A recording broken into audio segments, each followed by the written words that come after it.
anywhere, so I think you can handle it. And it's good to have you here again. Under President Trump and your work at the department, this administration has accomplished incredible things in a short period of time. To name a few, a secure border, a ceasefire between India and Pakistan, continued pressure on both the Russians and the Ukrainians to end the war, and the return of American hostages from the clutches of Hamas.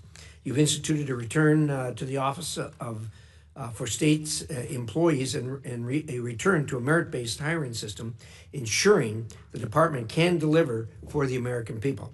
And of course, the Trump administration has sought to overhaul our federal spending, cutting much of the waste and abuse.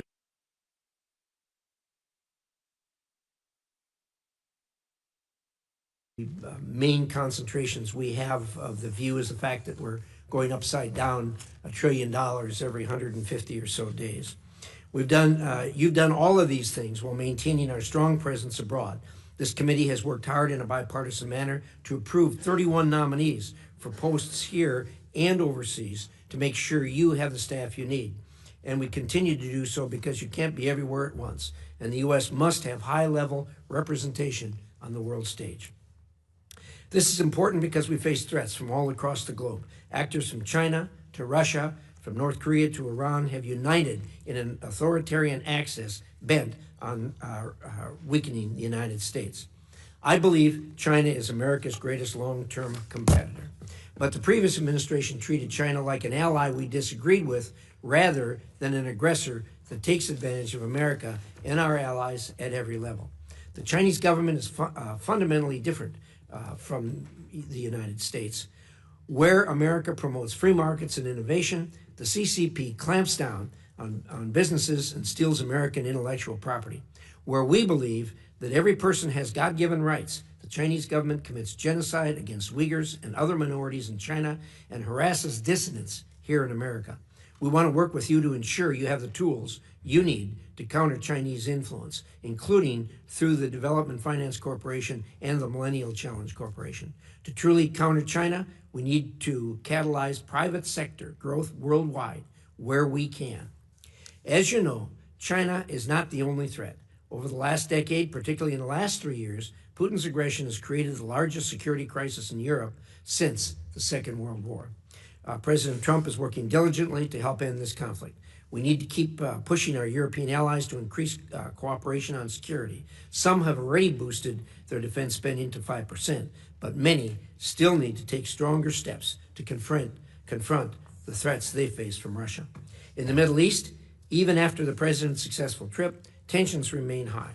Hezbollah remains a disruptor to reform in Lebanon. Baghdad must work to disarm Iranian-backed militias. Israel remains under constant threat from Hamas and Iran's other proxies.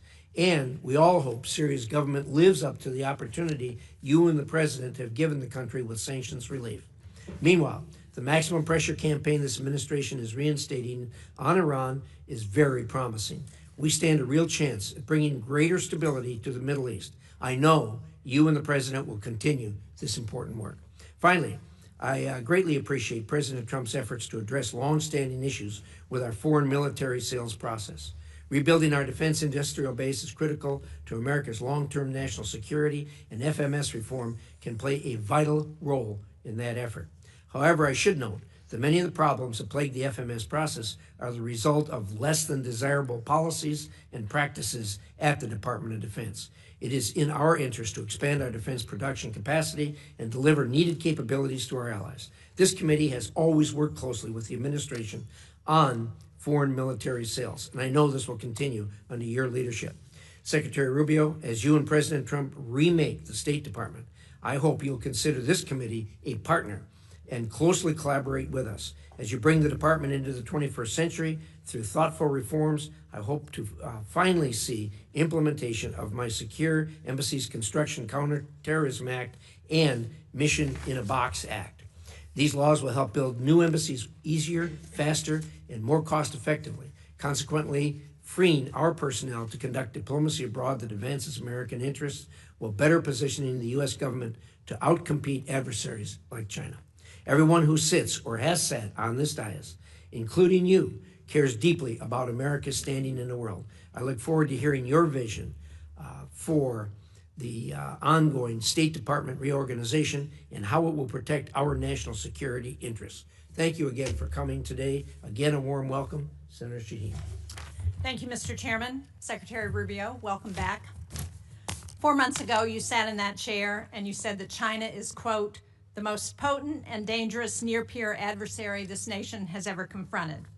You called China an industrial competitor, an economic competitor, a geopolitical competitor, a scientific competitor.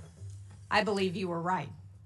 And yet, this administration has eviscerated 6 decades of American foreign policy investments, undercutting our ability to compete with adversaries like China. And Beijing is not just sitting back.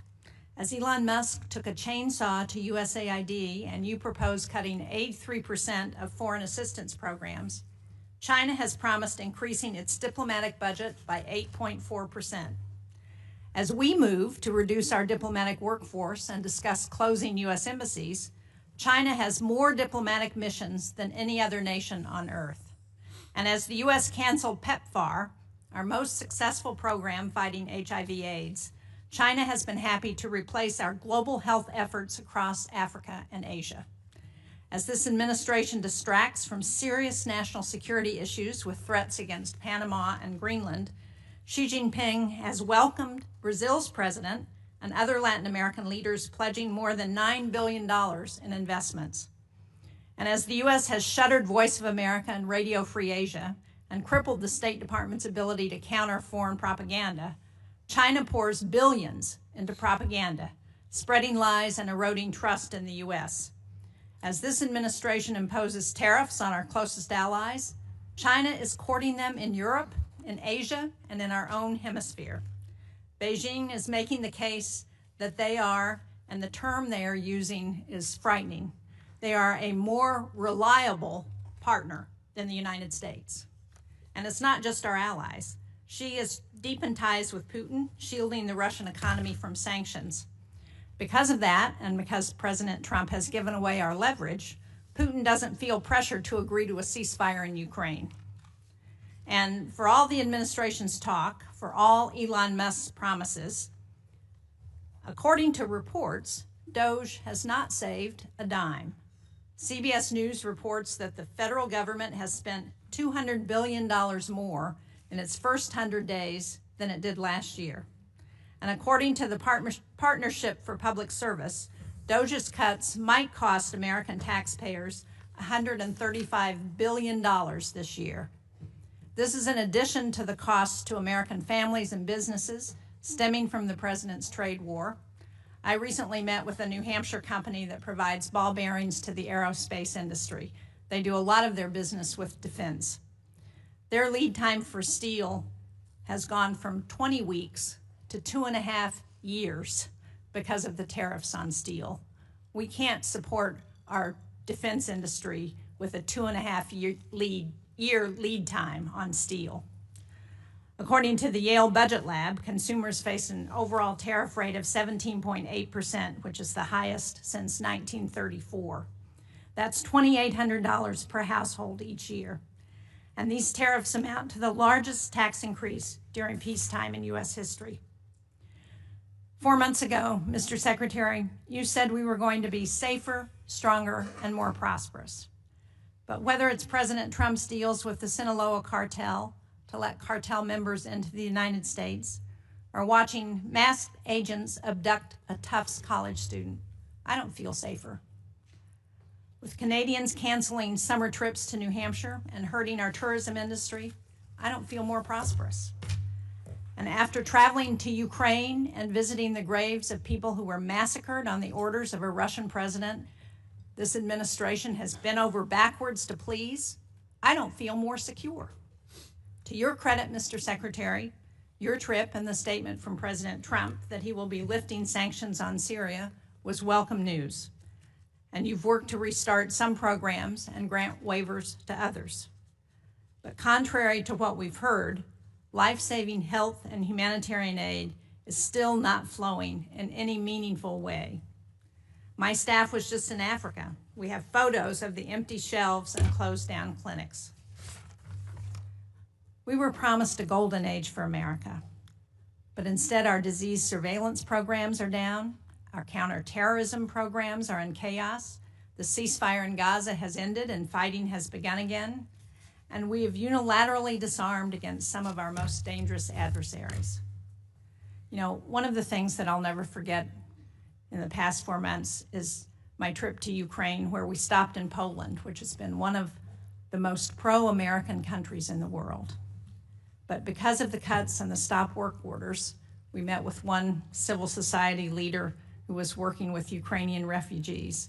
And he said to me, to the Codel, "We always looked up to Americans. You are a trusted ally. My trust in America is broken." They were told to remove all the American flags with the halt on assistance to foreign assistance. Removing all the American flags is a sad commentary on the foreign assistance legacy for this administration. American flags coming down around the world. Thank you, Mr. Chairman. Well, thank you, Senator Shaheen. Secretary Rubio, there appears to be a modest disagreement in view of the condition today. It's your turn. Close the gap for us, please. Thank you. It's an honor to be here on behalf of the National Archives, and in addition to... We don't have time for you to list. Okay, well, we'll focus on state today. I appreciate the opportunity to speak to you today. You know, when I came here 4 months ago, I told you that what I wanted was a State Department that was at the heart and soul of American foreign policy, that it was the single biggest driver both of action but also of ideas, and we're well on our way to achieving that. And the way I'll talk about some of the individual things we've accomplished during that time, but first let me explain sort of some of the processes by which we seek to arrive at it. The first is a reorganization of the way the State Department functions. And we have sort of previewed that with the committee and many of the individual members. Obviously, we'll have to we've taken input and are taking input now through the notice process. And then we'll come back to you with a formal congressional notification once. But we are taking a lot of the input, both provided by individual members and your staff, but also from inside the building. But if I could simplify, the goal is this, and that is... Yeah, all right, first.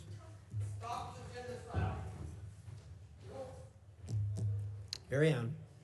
The goal is to drive power and action in our agency to the regional bureaus and to our embassies on everything we do. We want our foreign policy to be holistic. So, for example, we recognize that the set of factors, both in diplomacy and foreign aid in Guatemala or in Trinidad or in Jamaica, are going to look different than they may somewhere in Africa, somewhere in the Indo-Pacific region. And we want those decisions and the influence over those decisions to be made, to be driven to the regional bureaus.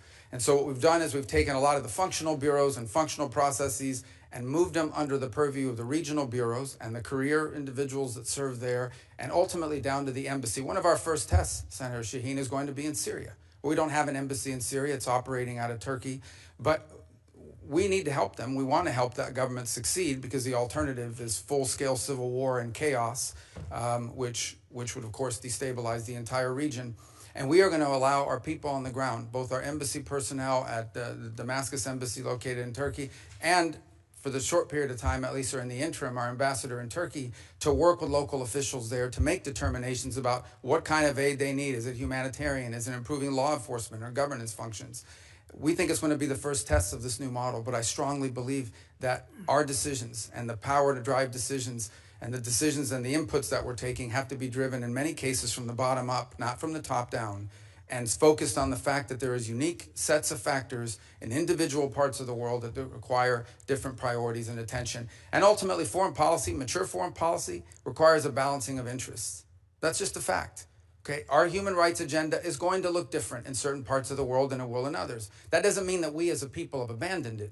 That means that in a world where you need to conduct real foreign policy in a mature and structured way, there are ways you're going to have to balance all these.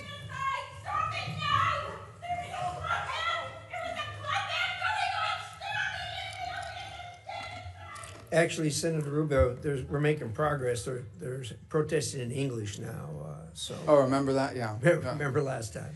So we have to understand, and that's why we think it's so important that our regional bureaus be at the core and at the heart of everything we do. And so we feel good about that part of it. By the same token, I think critical to this are some of the reforms we're trying to make to foreign aid. And I said when I appeared before this committee, everything we do has to make us stronger, safer, or more prosperous. So we've undertaken a review of our foreign aid. And the reality is that there are many of these programs, some are good programs. Some make all the sense in the world, and we wanted to pursue those programs. Go ahead. Some of these programs make all the sense in the world, but frankly, on the priority scale, perhaps other programs were more important. Others, frankly, made no sense at all. We can talk about some of those programs today. We funded things around the world that made absolutely no sense. I will say this, even with the reforms we put in place and what we're suggesting is changes to our foreign aid, we still will provide more foreign aid, more humanitarian support than the next 10 countries combined, than the entire OECD, and far more than China. China doesn't do humanitarian aid. China does predatory lending. That's what Belt and Road Initiative is. That's what all of their aid. They have zero record of doing humanitarian aid in the world. And frankly, they don't know how to do it. They have no interest in doing it. What they're very good at is going into some country, making you a loan, and then holding that debt over your head. And that's what they continue doing. By the way, you have to hire a Chinese company to do it. So I don't agree with this assessment that there's no evidence whatsoever that China has either the capacity or the will to replace the U.S. in humanitarian assistance, in food deliveries, or in developmental assistance for that matter. We provide development assistance. They provide debt traps. And that's a point over and over again around the world that we've made, and we found receptive audiences to it. Now look, anytime you undertake reforms of this magnitude that needed to be made, you're going to have hiccups and you're also going to have controversy. But these reforms had to happen. At USAID, 12 cents of every dollar was reaching the recipient. That means that in order for us to get aid to somebody, we had to spend all this other money supporting this foreign aid industrial complex. We're going to find more efficient ways to deliver aid to people directly, and it's going to be directed by our regional bureaus, and it's going to sponsor programs that make a difference, and it's going to be part of a holistic approach to our foreign policy. And I look forward to engaging with this committee and the appropriators as well, and ensuring that we get to the right place on that. My last point I would make is this is something I am very proud of. I believe, and I'm not besmirching anyone else, but I believe that the approach we have taken at the State Department, and frankly at USAID, but at State Department, to move forward reforms that involved intake from all of our partners, that required input from people within the building. Many of the reforms we've made were driven by people inside the building, many of whom have worked there for 20 or 30 years. And now we are engaged with Congress, both in the House and Senate, in a comment period where we're taking many of your comments and are making changes to our organizational proposals that we look forward to bringing back to you with an official congressional notification. And even after that, there'll be an opportunity to move forward. But the State Department had to change. I'm telling you, it was no longer at the center of American foreign policy. It had often been replaced by the National Security Council or by some other agency of government, when in fact we have these highly talented people, many of whom have served in multiple posts around the world and have a holistic view of how foreign policy needs to be conducted, that were being edged out. Because you know what? When I get a decision memo early on at the State Department and they would hand me these memos, there were 40 boxes on this piece of paper. That means 40 people had to check off, yes, okay, before it even got to me. That's ridiculous. That takes too long. That's why people said, don't use State Department. They take too long and it's too cumbersome. And if any one of those little boxes didn't get checked, the memo didn't move up the chain. That can't continue. We can't move at that pace in this world. Events happen quickly, and we have to be able to move at the pace of relevance. And so I hope to work with you in a productive way to make that possible. You're not going to like all the changes, but I want you to know what the intent of the changes are. It is not to dismantle American foreign policy, and it is not to withdraw us from the world. Because I just hit 18 countries in 18 weeks. That doesn't sound like much of a withdrawal. And I see some of these foreign ministers, including individuals from Ukraine, more than I've seen my own children. And I talk to them at least 3 times a week. We are engaged in the world, but we're going to be engaged in a world that makes sense and that's smart. And that isn't about saving money. It is about ensuring that we are delivering to our people what they deserve, a foreign policy that makes America stronger, safer, and more prosperous. Thank you. Thank you, Senator Rubio. We're going to do a round of questions. We'll go 7 minutes since we have a secretary here. And I'm going to start. One of the things that you mentioned, and admittedly, what we're dealing with here is a large number of subjects. I want to focus on one that Senator Shaheen and I have worked together on, and that's the Syria matter. Thank you and the President for suspending or lifting the sanctions on Syria. I think the next step, and I think you agree with us that both Syria and Lebanon are opportunities for us. And we need to explore the opportunities with a careful eye on what's going on to make sure it stays on track. I think the next step, as far as I'm concerned, as far as moving Syria forward, is getting personnel on the ground there. And you and I talked about the possibility of opening the embassy.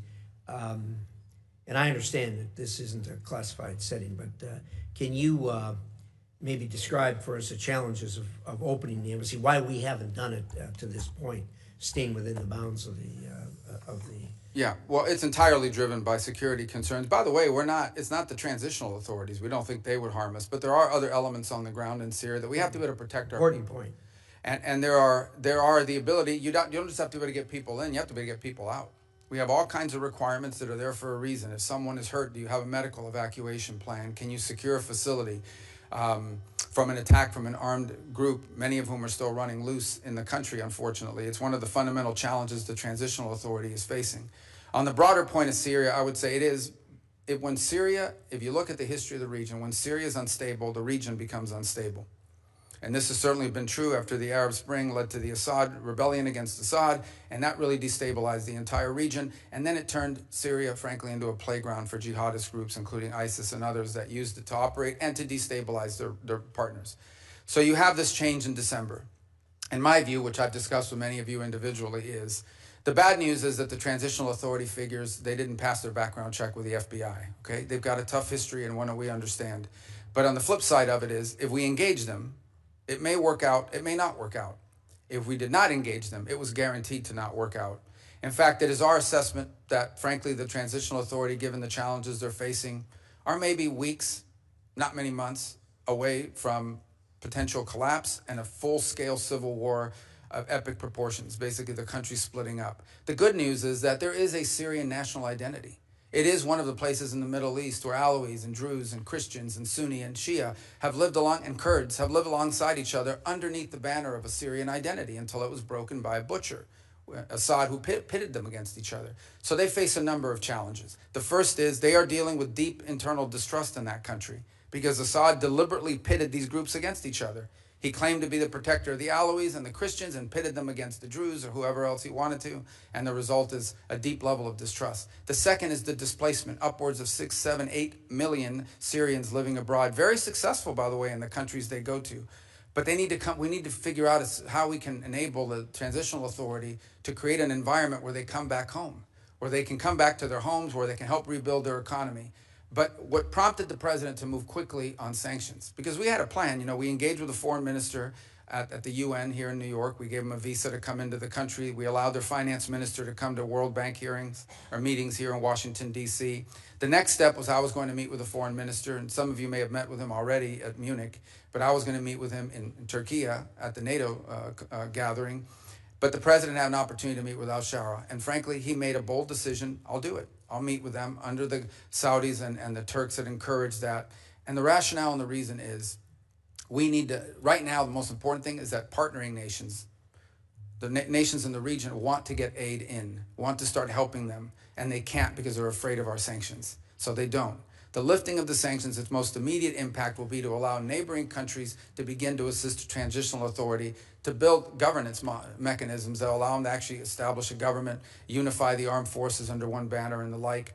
But I want to be frank, that won't be enough. With the Caesar Act, we can issue waivers, but these waivers, because of expirations on them, are not going to attract the kind of foreign investment. Ultimately, there's going to have to be something done congressionally or more comprehensively to ensure that if the right steps are taken, we can create an environment for private sector growth that begin to provide economic opportunity to the people of Syria.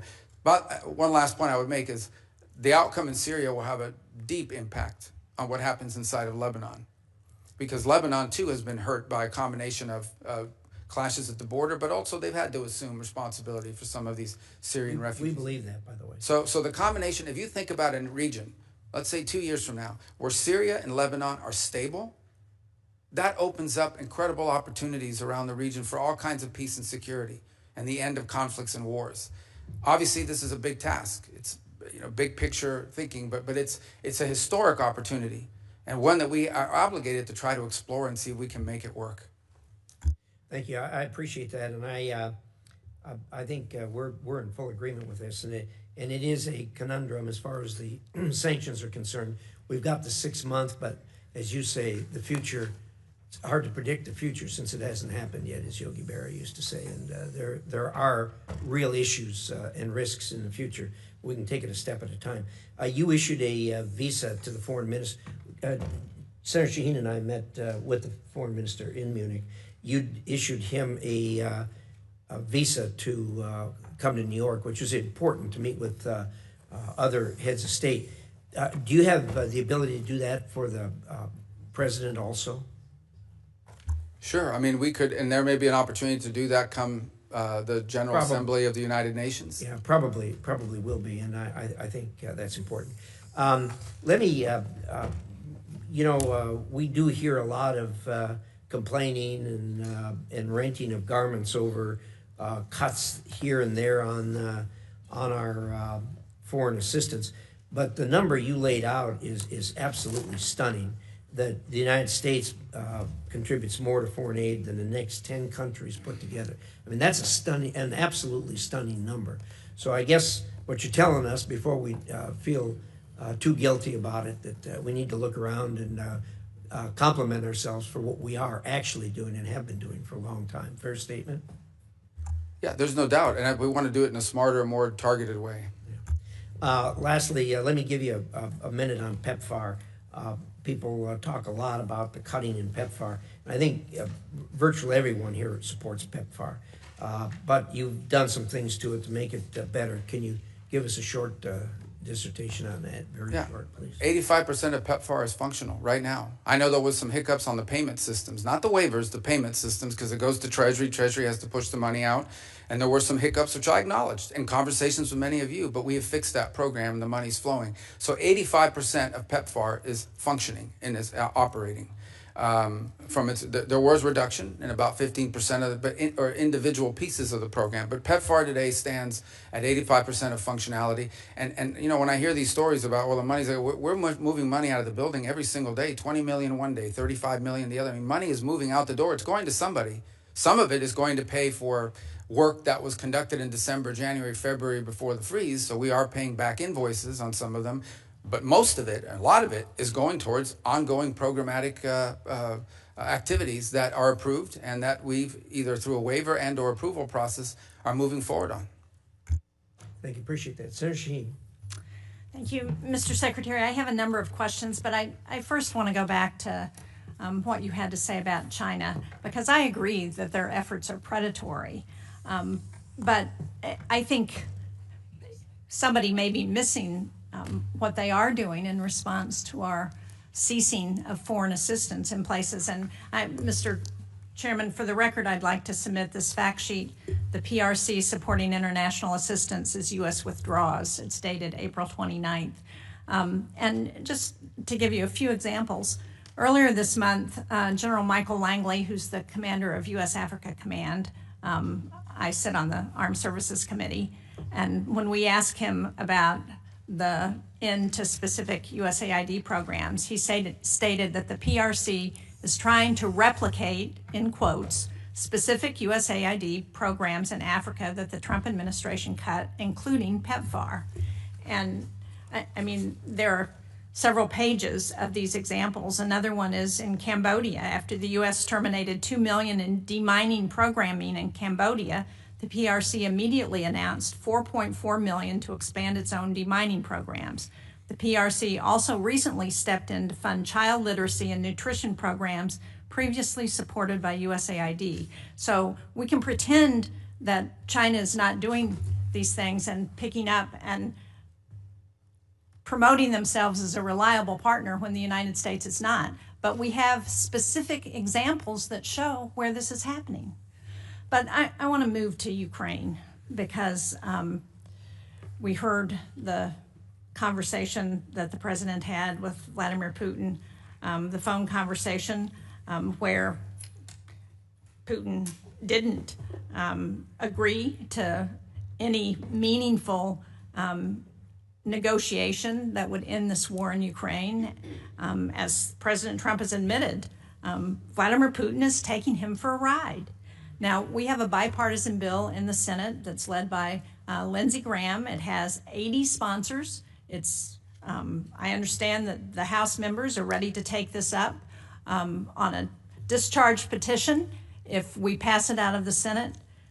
How much longer until we rein Putin in? And are you prepared to support that sanctions bill that Graham and Blumenthal and 78 other members of the Senate support?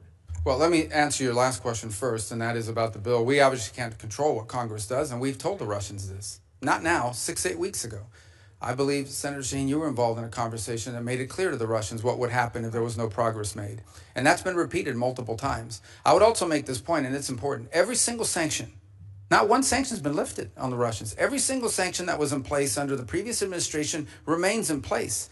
So this idea we've given up leverage, well, the only we have the same leverage today we had under the previous administration. Well, now, Mr. Secretary, I would argue that the leverage that we've given up is taking NATO membership off the table, taking away a commitment to continue to help the Ukrainians with intelligence sharing and with military equipment and arms that they need to help fight this war. Well, that continues. There was a pause for 1 week. All of that was restarted. That was intelligence sharing, though, but it doesn't cover the equipment and arms. Oh, absolutely. That program has not been rescinded. They continue to receive armaments from the United States. To fund what the Ukrainians need as the president, and are you prepared to pass another supplemental bill to support them? Well, that's a different decision. That's a different question. That's not up for me to decide. The White House would have to make a determination about whether to come to Congress for a supplemental. But everything that's been approved and congressionally appropriated is ongoing. In fact, to the extent that the Ukrainians have asked for anything additional, what they've asked for is air defenses, Patriot units, which frankly we don't have. But we are working closely with our NATO allies. There are NATO allies that do have some batteries of Patriot missiles that they could provide or transfer over to the Ukrainians to defend, for example, the airspace of Kyiv and other places. And we've been encouraging in that front and working alongside our partners there to get deliveries of some of these systems. As you can imagine, none of these countries want to give up their Patriot systems either. But we can't make them fast enough, and part of the challenge we have in Ukraine is that munitions are being expended substantially faster than the ability of the broader West, not just us, but the West, to produce them. Now, that said, on the issue of Ukraine, here's what we can all agree on. There is no military solution to this crisis. Right. It will have to end in a negotiated settlement. And the fundamental challenge we have in Ukraine is this. Russia wants what they do not currently have and are not entitled to, and Ukraine wants what they cannot regain militarily. And that's been the crux of the challenge. I don't disagree with that at one level, but on the other hand, what Vladimir Putin is doing now is playing for time, and he's playing this president like a fiddle. And the longer he plays it, the more opportunity he has to gain territory in Ukraine, and the harder it's going to be to get him to the table. But what we need to do is to put pressure on Vladimir Putin in every way we can to ensure that we can get them to the negotiating table. Well, I disagree with this playing with a fiddle analogy, because the truth of the matter is when Vladimir Putin woke up this morning, he had the same set of sanctions on him that he's always had since the beginning of this conflict, and Ukraine was still getting armaments and shipments from us and from our allies, and the European Union is about to impose additional sanctions, and the U.S. is looking for no Patriot batteries to be able to transfer from other NATO nations into Ukrainian hands. And what the president's trying to do is end a war. He's trying to end a bloody, costly war that neither side can win, and people are dying every single day. But this notion that what has Putin gained throughout this? He hasn't gotten a single concession. He hasn't gotten a single sanction lifted. And the more time he gets without additional pressure on Russia, the more incentive he's got to continue to gain territory and continue to play for time. But I want to just get to a final question because my time is running out. And that is, I recently wrote a letter to you about the issuance of executive orders on thousands of Afghan allies. These are people who fought alongside our military during the war in Afghanistan. They've been stranded in Qatar and Albania and Pakistan and Afghanistan. These are individuals who have been vetted already. They're ready to travel to the United States. And the question I have is this administration going to allow them to come to the United States as it promised? Because unless we're willing to keep our commitments to those people who were willing to fight and die alongside of us, then how can we ever ask people to do that again? Yeah, a couple points. Some of those are I think the issues that's getting mixed up here is whether we are going to pay for them to fly to the United States once a visa is issued, or whether they have to find their own transportation to the U.S. So there's two separate topics: our payment to move people forward, but also the issuance of the visas. And when that is still going through an internal review as to who is going to be allowed in, there's been a review of the vetting process that's been used. Frankly, there have been some errors found in the previous vetting process that we're concerned about. And I'm separating out from that audience people who we have closely vetted because we've been working alongside them for many years with regards to their service alongside our intelligence forces or special operators on the ground from the broader. Remember, they're also bringing dependents with them. And so there were some concerns early on about freezing or slowing down this program until we could determine whether we were properly vetting people to come towards the United States. And that process is ongoing, and I think we'll have more concrete answers for you, which I know is not satisfactory at this moment, but we've obviously had a lot going on. But this is something that we've heard a lot from both our DoD partners and others in the intelligence community, and we're working to make progress on that. I'm out of time, but just to clarify, on last week, Secretary Noem announced that temporary protected status, which I understand is not exactly the same, but for over 8,000 Afghans would end on July 12th. Many of those people are people, again, who fought and died alongside of our men and women in the military. And for us to send them back to sure death at the hands of the Taliban is just not what they were promised when they agreed to fight with us. Thank you, Mr. Chairman. Thank you, Senator Shaheen. Senator Ricketts. Thank you, Mr. Chairman. Secretary Rubio, welcome. The United States is at its most dangerous time in our history since World War II. And we know, we can see what Russia's done in Europe. We know the increasing aggression of communist China, Iran, North Korea. I want to hit upon Iran real quickly here. As you know, this is a theocracy that's got brutal mullahs and a corrupt military. They chant death to America, death to Israel. You've had 4 rounds of negotiations with them so far, and I think you framed it best when you said earlier this month they have to walk away from sponsoring terrorists, they have to walk away from helping Houthis, they have to walk away from building long-range missiles that have no purpose to exist other than having nuclear weapons, and they have to walk away from enrichment. That was your quote earlier. And that enrichment is particularly important, as you've stated, and Steve Witkoff reemphasized over the weekend, the ability to enrich at 3.67% for a civilian program. It only takes a few weeks to get to 90% for a military-grade weapon. Now, what I'd like you to just talk about real briefly is, what are you thinking about when you say they've got to get rid of their nuclear program, they've got to have complete disarmament? Is it still the policy that they cannot be allowed to enrich at all in Iran? Thank you. Well, obviously, these are ongoing, I hope to be ongoing negotiations, because the alternative would be far worse, in my view, but maybe necessary. But we hope that we can reach an agreement with Iran. So here's the baseline that I've described to everybody on it. If what Iran wants is a civil nuclear program, energy, you know, the ability to develop nuclear energy, there's a model for that multiple countries around the world currently follow. And that allows them to build reactors and then bring in enriched material and use it to generate electricity.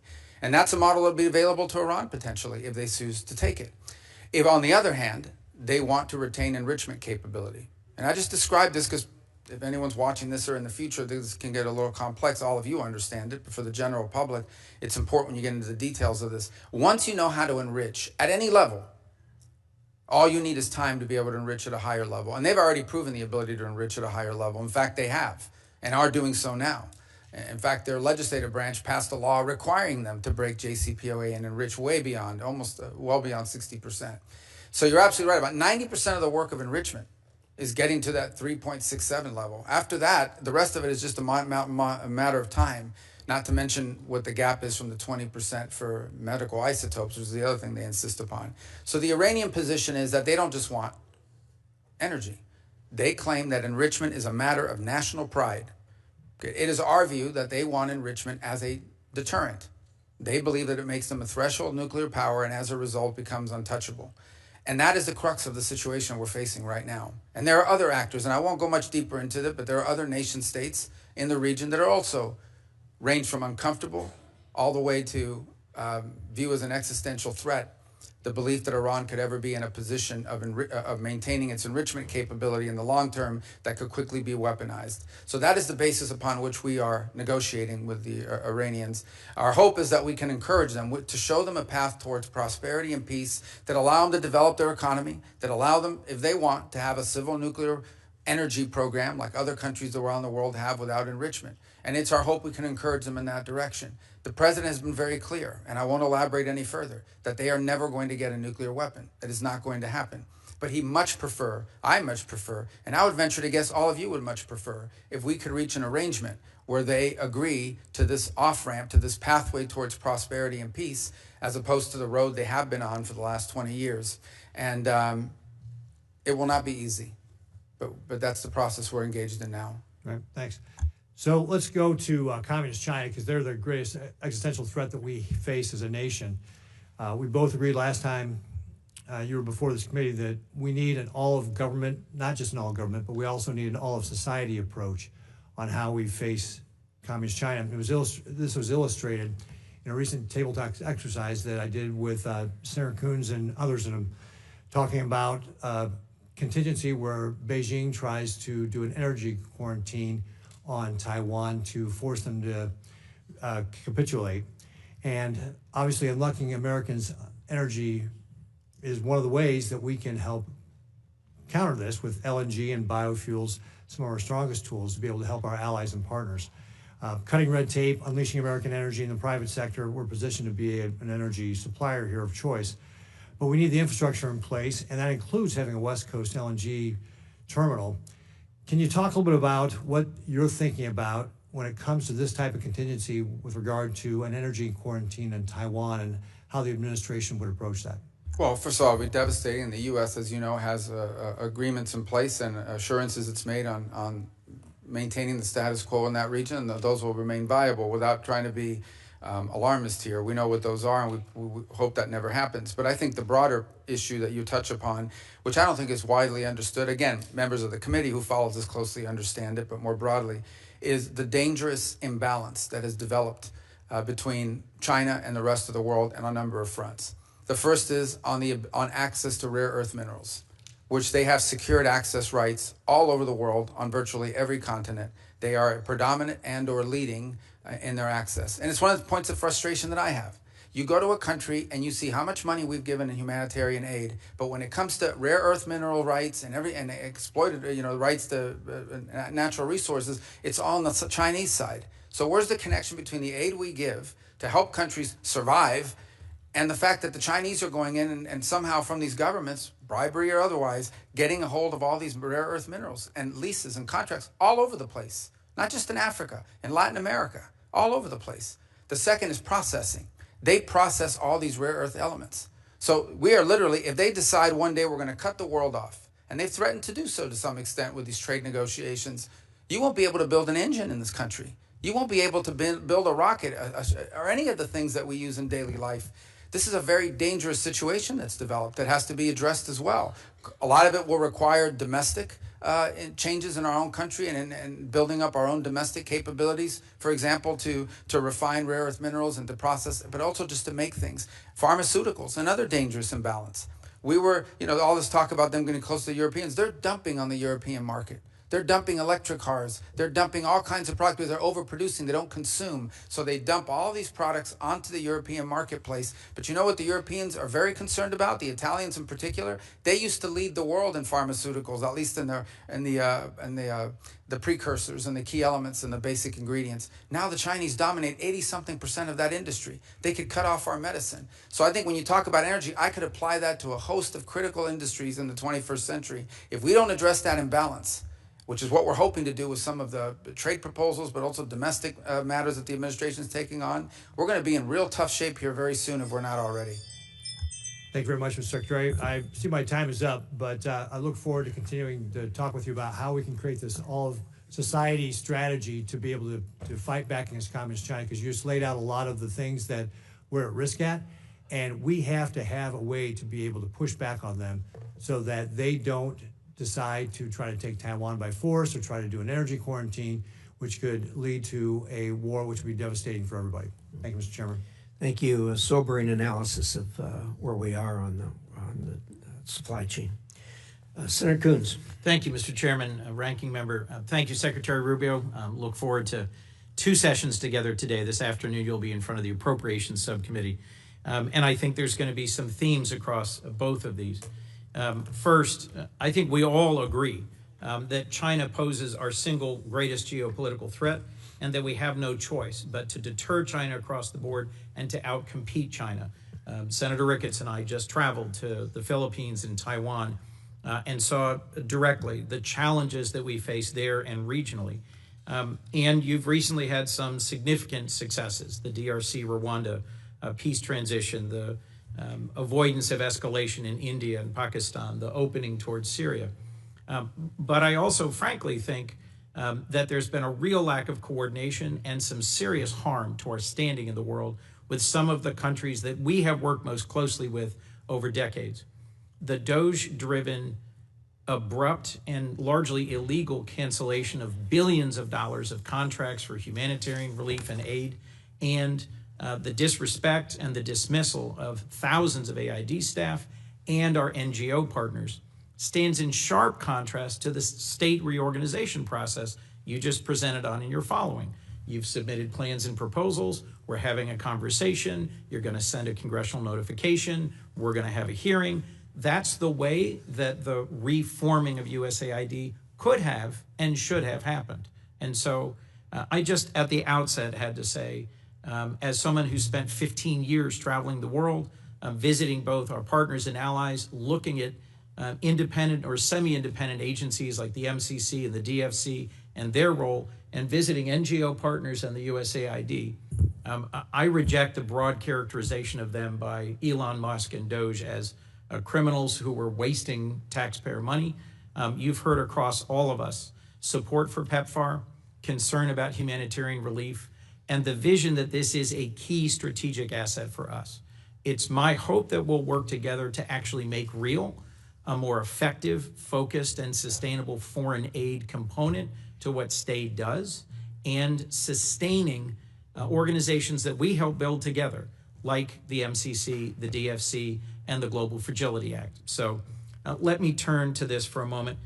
My colleague, Senator Shaheen, made reference to places in the world where the CCP and the PRC have stepped forward. I agree, they're never going to deliver humanitarian aid the way we used to, and with the breadth, depth, and effectiveness that we have. But I also think they're taking advantage of the opening to say that we're not reliable, that our decades-long partnerships can't be sustained and extended, and to question our motivations. So I think we need to step out quickly to avoid creating a big hole in our credibility globally. Let me just start on a few questions with Ukraine. The previous administration worked closely with our partners and allies in Europe on sanctions to tighten them, to close loopholes, to extend designations. Are you continuing to do that? Work with our allies?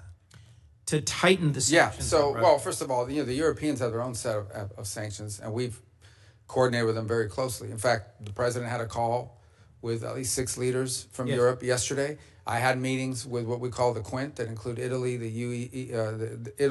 France, the UK, the Germans, the French. So we are in constant contact with them on the work that they're doing. And they're proceeding along their own route. And in fact, in our conversations in the past with the Russians, we've made clear to them that the Europeans and ultimately will have to be at the table because they have their own set of sanctions that they're imposing. So the answer to your question is we have worked very closely with them. The president understands fully the options he has available to him, some of which are represented in the bill before the Senate. In the bill before the Senate that Senator Graham and others have led and that I co-sponsor, I think we have an opportunity to put more pressure on Russia and to push Putin to get to the table and to agree to a just and enduring peace. Do you support that sanctions bill? And do you think we should continue to arm Ukraine and to strengthen the sanctions against Ukraine in order to create the conditions for a real negotiation? Yeah, look, it may come to that point. If in fact it is clear that the Russians are not interested in a peace deal and they just want to keep fighting a war, it may very well come to that point. The president has made that in the past. Our belief, the president's belief, is he believes that right now, if you start threatening sanctions, the Russians will stop talking. And there's value in us being able to talk to them and drive them to get to the table. We'll see. Look, they have to do this. No one's claiming that this is a guarantee. President Zelensky reversed himself, showed up, was ready and willing to negotiate. And Putin, I think, my view, continues to play for time. Well, so I hope that we can work together to put more pressure on Putin to get to the table and to resolve this. The other thing that I see clearly, and I think many of my colleagues do, is that what happens in Ukraine sets the table for what happens in the Indo-Pacific. That there's an increasing coordination between the Russians, the Iranians, the DPRK, and the PRC. Do you see that as well, Mr. Secretary? Well, we remind our European allies every day that were it not for China, Russia would not be able to sustain this. And they're fully aware of that. And obviously, we all understand the presence of the North Koreans and the Iranian role in this as well. But by the same token, I would say there's a flip side to that, and that is every minute we spend, every dollar we spend on this conflict in Europe is distracting both our focus and our resources away from a potential for a much more serious, much more cataclysmic confrontation in the Indo-Pacific. So the answer is yes, they are related, but they're related both ways. They're related on the one hand by the precedent that it could set, but they're also related by the fact that every minute that we spend on this conflict that cannot be won by military means, every resource that's expended into it is money and time that's not being spent on preventing a much more serious confrontation from a global perspective in the Indo-Pacific. You made the point earlier that, in your view, we did not coordinate well enough between countries where we for decades had done humanitarian aid, disaster relief, public health work, and countries that ally with China in terms of resource mining and processing. One of the countries we visited was the Philippines. The Philippines is the most disaster-prone country on Earth. They have more typhoons, volcanoes, earthquakes than anywhere else, and they are a treaty ally of the United States. Yet we abruptly canceled a whole series of programs that provided disaster assistance, development assistance, and humanitarian aid. My hope is that we will work together to follow an appropriate and legal process to reform foreign aid and to align it with our values and priorities. I've long seen the MCC and the DFC as critical components in pushing back on what you correctly perceive as the PRC's extractive engagement with much of their region. What do you see as the future for organizations like the MCC and the DFC? And when we next speak this afternoon, I'll be pressing you on the America First Opportunity Fund and understanding how this nearly $3 billion Agile fund will fit into the picture for the future of aid. Yeah, on DFC, we don't control those two entities. They're independent. They're both undergoing a review. DFC, I think, has the opportunity to potentially even expand. That's not a commitment, but I'm telling you there's talk about that. On Millennium Challenge, I think that I saw some reporting out there that it was being imploded. My understanding is the way it's being approached is that it's being reformed but not done away with. It was actually created as an alternative to the way we did aid with USAID. And so there's work happening on both of them. So my personal view on DFC is I think DFC has an opportunity to perhaps do more. And it's the sort of investment we want to make around the world in the way it's structured. And on Millennium Challenge, it's undergoing a review right now, but the review is designed to improve it, not to eliminate it. Well, we should talk more directly about that. I'm concerned that what's happened in other agencies is happening there. The overwhelming majority of the headquarters staff being suspended or fired, and then compacts eliminated more quickly than it's being reformed. Same thing with global communications through USAGM, Radio Free Europe, Radio Free Asia. I'm concerned that we are conceding spaces to the PRC when we should be working together on a shared objective, which is to deter and compete successfully with the PRC. Thank you. Senator Curtis. Thank you, Mr. Chairman. Mr. Secretary, as you talked about visiting 18 countries and not being with your kids, I had a pain of guilt with you being here today, but thank you for making this a priority and being with us today. This might surprise some of my colleagues and maybe even you, but for the last several years, I've led a Republican delegation over to the Conference of the Parties, COP, and I believe that a Republican voice is really important at that table. I would point to issues, for instance, like nuclear. When I first started attending COP, nuclear was out of power, and we were shouting from the housetops that we had to have nuclear power, and I think that's shown the influence of a Republican voice over there. Your agency has done, and I applaud, a lot of reduction in cost cutting. Part of that's been the State Department's Office of Global Change, which would normally handle the COP arrangements. I'm wondering who we would work with, and if you've given any thought of who we can coordinate to make sure the U.S. and that we have a good presence over there in Brazil. Yeah, so that'll be rolled into our Economics Bureau in the restructure. And I think on the energy front, it's actually going to be at the forefront of foreign policy for the next 100 years. One of the reasons why just AI alone and AI development alone is going to put a strain on the amount of energy that it's going to take to produce AI and AI-driven innovations. Well, we just don't produce enough global energy to meet it. And so it's going to provide two things: the strategic opportunities for nations that can deliver cost-efficient energy and in a sufficient volume. It's going to become an enormous opportunity for these countries to be leaders in the AI space. But the other is it's going to put a strain on everybody else because it's going to use up those energy resources. So we need to be at the table to have conversations about how, not just what our role in energy is, but how we help invest or partner with countries that have a supply of energy. So as an example, Paraguay has a hydroelectric plant right now, and they were in a long-term deal with Brazil where they sold them 50% of the energy being produced. That deal is now expired. They're trying to figure out what to do with the 50% of electricity generated by hydropower that is no longer going to be going to Brazil. And they can't put that in a tank and ship it overseas. So someone, if they're smart, is going to go down to Paraguay and open up an AI facility.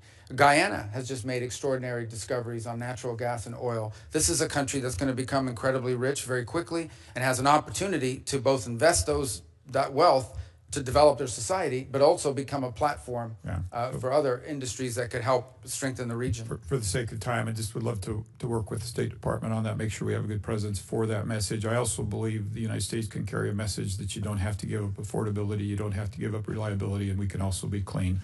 I think that's a really strong message for us. Foreign assistance has been talked about a lot today, and I'd like to just point out that there are a number of philanthropic entities in Utah. We have the Church of Jesus Christ of Latter-day Saints who are really ready to stand up and go to work. I know Catholic Charities, there's many like that. And just want to make sure you're factoring those into kind of your rebuild and restructure. I know there are a lot of people like that ready to jump in and be part of this. Absolutely. And just to go back on foreign aid for a moment, we're going to be doing foreign aid. We're going to be doing humanitarian relief, disaster relief. We're going to be doing all the things we've done before, maybe not some of the same projects, but we're going to be doing all of it. The difference is it's going to be coordinated out of the umbrella of the State Department, and it's going to be part of a cohesive, coherent foreign policy. And it's going to be driven by our embassies and our regional bureaus. So in the case of the Philippines, which was brought up a moment ago, we're going to rely not just on the region, the bureau here in Washington, but in our embassy on the ground to help us every single year construct what aid needs to be delivered, be it humanitarian or disaster relief or the like, to that country. And that's been missing, that sort of cohesive approach to how we treat foreign aid as a tool in our broader toolbox, as opposed to its own toolbox altogether. We want to make it part of our broader toolbox on foreign policy. Yeah, and I think my only footnote is, as we do that, let's keep in mind that many people are willing to participate and be part of this without a drag on the U.S. tax dollar that I think can complement the vision that you just laid. I've had the opportunity to work with you on the House side on some legislation and to some degree fill some of your big shoes here on Taiwan and Hong Kong. And I just wanted to touch on that briefly. I know Senator Ricketts brought up Taiwan with the recent implementation of more national security laws and the blockade-style drills around Taiwan. How can Congress better work with you and your department to support you and make sure we're doing everything that we can do? I mean, unfortunately, with Taiwan, I think with Hong Kong, as we've seen, is its autonomous stand. I think our law now reflects that is no longer real. It is basically an extension of, and I think one of the great examples of that is a company named Hutchison Ports, which is headquartered in Hong Kong, and they control two of the main facilities, the two main facilities on the Panama Canal. And everyone was saying, well, they're not a Chinese company. They're not Chinese. They're a private Hong Kong company. Well, when Hutchison Ports decided they were going to sell, all of a sudden the Chinese government's put all kinds of pressure on them, and it slowed down the deal. So how can it be if this company is an independent Hong Kong company, why do they care what the Chinese authorities think? Well, the reason is because they are under Chinese control and Chinese influence. And the fact they're headquartered in Hong Kong is no longer a protection from that. So I think it's important for us to understand Hong Kong cannot become a place where China can evade, be it sanctions or restrictions, by simply hiding behind some company who has an address there. It is sadly, tragically, and unfortunately, fully under the control, for national security perspectives, of authorities in Beijing. and sadly, as part of that, has lost all of the values that were in Hong Kong before, of a free press, of free people. That went with that as well. Yeah, those are incompatible with authoritarian rule. Good. Thank you. Thank you for being here today, Mr. Chairman. I yield. Thank you, Senator Curtis. Senator Murphy. Thank you very much, Mr. Chairman. Thank you, Mr. Secretary, for being here. Before I ask my questions, I just ask that after this hearing, you go back and reconsider a claim that you made in your opening statement. It would certainly shock Americans to hear that only 12% of our foreign aid reaches recipients, needy recipients on the ground, the people who need the help. That is not actually an accurate number. That is the amount of our aid that goes directly to local groups on the ground. But as you know, most of our aid runs through bigger international organizations like Save the Children. Those entities are getting somewhere around 80–85% of the aid we give them directly to recipients on the ground. And so I think what you've done to shutter USAID is illegal, but I also think it's bad policy. And I do think it's important for us to all be operating with the same set of facts. And the fact is not that only 12% of taxpayer dollars are ending up in the hands of the people who really need it on the ground. Mr. Secretary, I wanted to talk to you about the president's personal business interests. During his first term, he made the decision to not enter into any new business deals during his presidency, that Trump-affiliated businesses would not enter into any foreign business arrangements. And that made sense because obviously it can be confusing for foreign governments to know how to try to win favor with the U.S. government if they have one route, making concessions that are good for U.S. national security, and they also have another route, which is perhaps helping the president's business interests. The president obviously changed that policy, and in this administration, his business interests are announcing new agreements and new investments into those business interests by foreign governments. And I think it stands to reason that creates a real problem for foreign policy, and it creates a problem for foreign governments in which they don't exactly know what the best way is to try to get on good terms with the U.S. government and with the White House. Is it to do what's right for American national security, or might it also be to do a business deal with the President of the United States or the entities that he controls? Just to clarify, when the President's businesses are engaged in negotiations, for instance, with the UAE on their stablecoin business, there was this big investment announced recently. You are not part of those negotiations. Those are being done by the president's family or those representing the president's business. Yeah, I'm not aware the president's involved in managing any business. He's other than the presidency of the United States. His family is allowed to make business deals. They continue to operate the enterprises that his family ran. I also don't accept the notion that these deals, that, for example, in Saudi Arabia or the UAE or Qatar, had anything to do with the president. For example, the Qatar bought $200 billion worth of airplanes from Boeing. The president's not as far as I know, not a shareholder, certainly doesn't own Boeing. So the overwhelming, if you look at the deals that were structured, they were involved in investments in the United States. That's the deals he signed, and or investments in, for example, the UAE or Saudi Arabia involving artificial intelligence. UAE did announce a massive investment in World Liberty Financial, and World Liberty Financial is controlled by the president. And the president does actively engage in these businesses. He uses his social media to market the businesses that are being run by his family. I mean, just go on to his social media feed and you will see him marketing his meme coins. So that is the president of the United States. That is not his son's doing. But that, just to be clear, that was not part of this.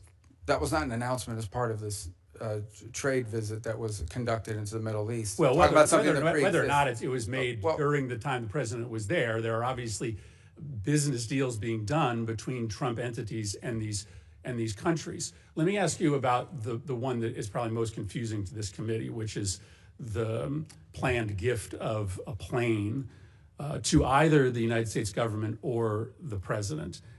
Is it your understanding that this luxury plane that Qatar has offered the president, and the president has announced he is willing to accept is a gift to the United States government, or is it a gift ultimately to the president himself that he can use in his library? Well, you'd have to talk to the Department of Defense, because this is a replacement, or at least a temporary bridge plane for Air Force One, the new Air Force One, which is way off its delivery schedule.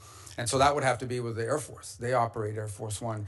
My understanding of it basically has been from the very beginning that this is a plane that was identified after talking to Boeing about what other planes around the world would fit the bill that are out there that could be used now. They identified the ones that Qataris had as an opportunity for one, and as a result, or the UAE had that as opportunity for one, and that's how that. And it's not your understanding that the plane ultimately will belong to the president or to the president's library after. Well, I'm not involved at that level of it. I've never heard that before. What I've heard is that plane will replace Air Force One, which is an Air Force plane. Let me ask you about the dinner that's happening this Thursday night. The president has offered access to him to the 200 top purchasers of his meme coin. Reports are that maybe about half or more of those individuals who will be meeting with him, many in a VIP reception, are foreigners. Do you have a list of those foreign individuals who will be meeting with the president? I don't. I don't know anything about. I didn't even know there was a dinner on Thursday night, so I'm not sure what you're referring to. So you don't know whether any of the foreign individuals who are going to be meeting with the president this Thursday night, for instance, are on our list of sanctioned individuals, or whether any of those individuals have connections to, let's say, terrorist organizations abroad? Well, I think if they had terrorist links, the Department of Homeland Security probably would not have allowed them into the country. But I don't even know there is a dinner on Thursday. You're asking me about something I don't know about. Well, but listen, this is a dinner that the president is having. It is likely going to involve some very significant foreign interests. You have to be pretty wealthy in order to be able to get inside this dinner. Isn't that a relevant question for the Secretary of State? Yeah, I'm not the social Which foreign secretary, interests are going to be speaking to the president? I mean, it's kind of naive to believe that they aren't going to be in that room talking about national security matters. Well, I don't think that that's the case at all, because I would be aware if it was the case. The truth of the matter is I interact with government officials and others in governments of other countries. That's what I'll tell you, you're asking me about a dinner I don't know anything about. I can't answer you because I don't know anything about this dinner. It's the first I heard of it. Like I said, I don't keep the president's social schedule. It's not on my phone. It's not in my pocket. I don't even know. I can't comment on a dinner I know nothing about. Yeah, I think that represents a real problem for this committee, because there is clearly a way around the State Department for foreign individuals of significant influence and wealth to be able to directly lobby the president of the United States. But I don't think your that's answer fair. is that you don't know this is happening. Well, I don't know that there's a That dinner. in and of itself is. I don't know that there's a dinner, and I don't know what the guest list is, but I can tell you I've run into the president of FIFA from the World Cup. He's here all the time. I see him. He's a private individual. It's not a government entity. And he's met with the president and is friendly with the president. He doesn't have to go through me to meet with the president. The president has relationships and friends and people he's known for a long time. Some of them are foreigners.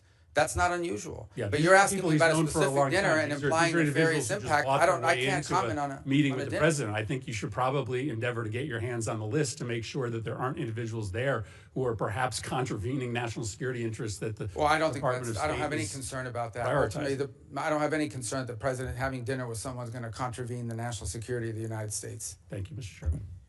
Thank you, Senator King. Thank you, Mr. Chair. Thank you, Mr. Secretary. In response to an earlier question, you sort of posed a question back.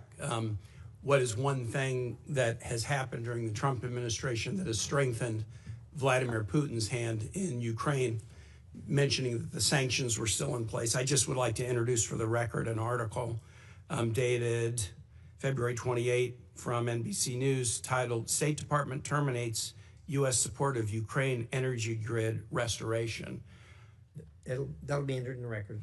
I was in Ukraine the day after the Palm Sunday bombing in Sumy and spoke to USAID staffers who'd all been riffed. They're going to be laid off either in the middle of summer or early September. I'm aware that that's subject to litigation, but they talked about the fact that the grant cancellation canceled a grant that USAID had in place, hundreds of millions of dollars, that has been used repeatedly to restore the Ukrainian energy grid after attacks by Russians. I could give other examples. That is the one that is most present on my mind since I was just there.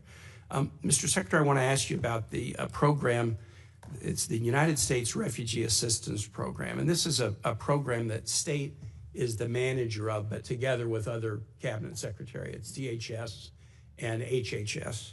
state plays the lead management role, and it is how to manage the U.S. refugee assistance programs in tandem with contractors who help the United States on that. By an executive order on the first day of his presidency, President Trump paused all refugee programs and has canceled contracts to the agencies like the U.S. Catholic Church or Lutheran Refugee Services or HIAS or Church World Services who've been resettling refugees. Those programs are paused. There's litigation about it, but as far as I know, the United States is not, or the administration has not withdrawn the executive order. So there's essentially from this administration no refugee programs for anyone except. In early February, the president announced a special refugee program for Afrikaner farmers, justified by some concerns about South African foreign policy, but B, a claim that these were persecuted individuals. So right now, the U.S. refugee program allows a special program for Afrikaner farmers, the first group of whom arrived at Dulles Airport in Virginia not long ago, while shutting off the refugee program for everyone else. Do you think Afrikaner farmers are the most persecuted group in the world?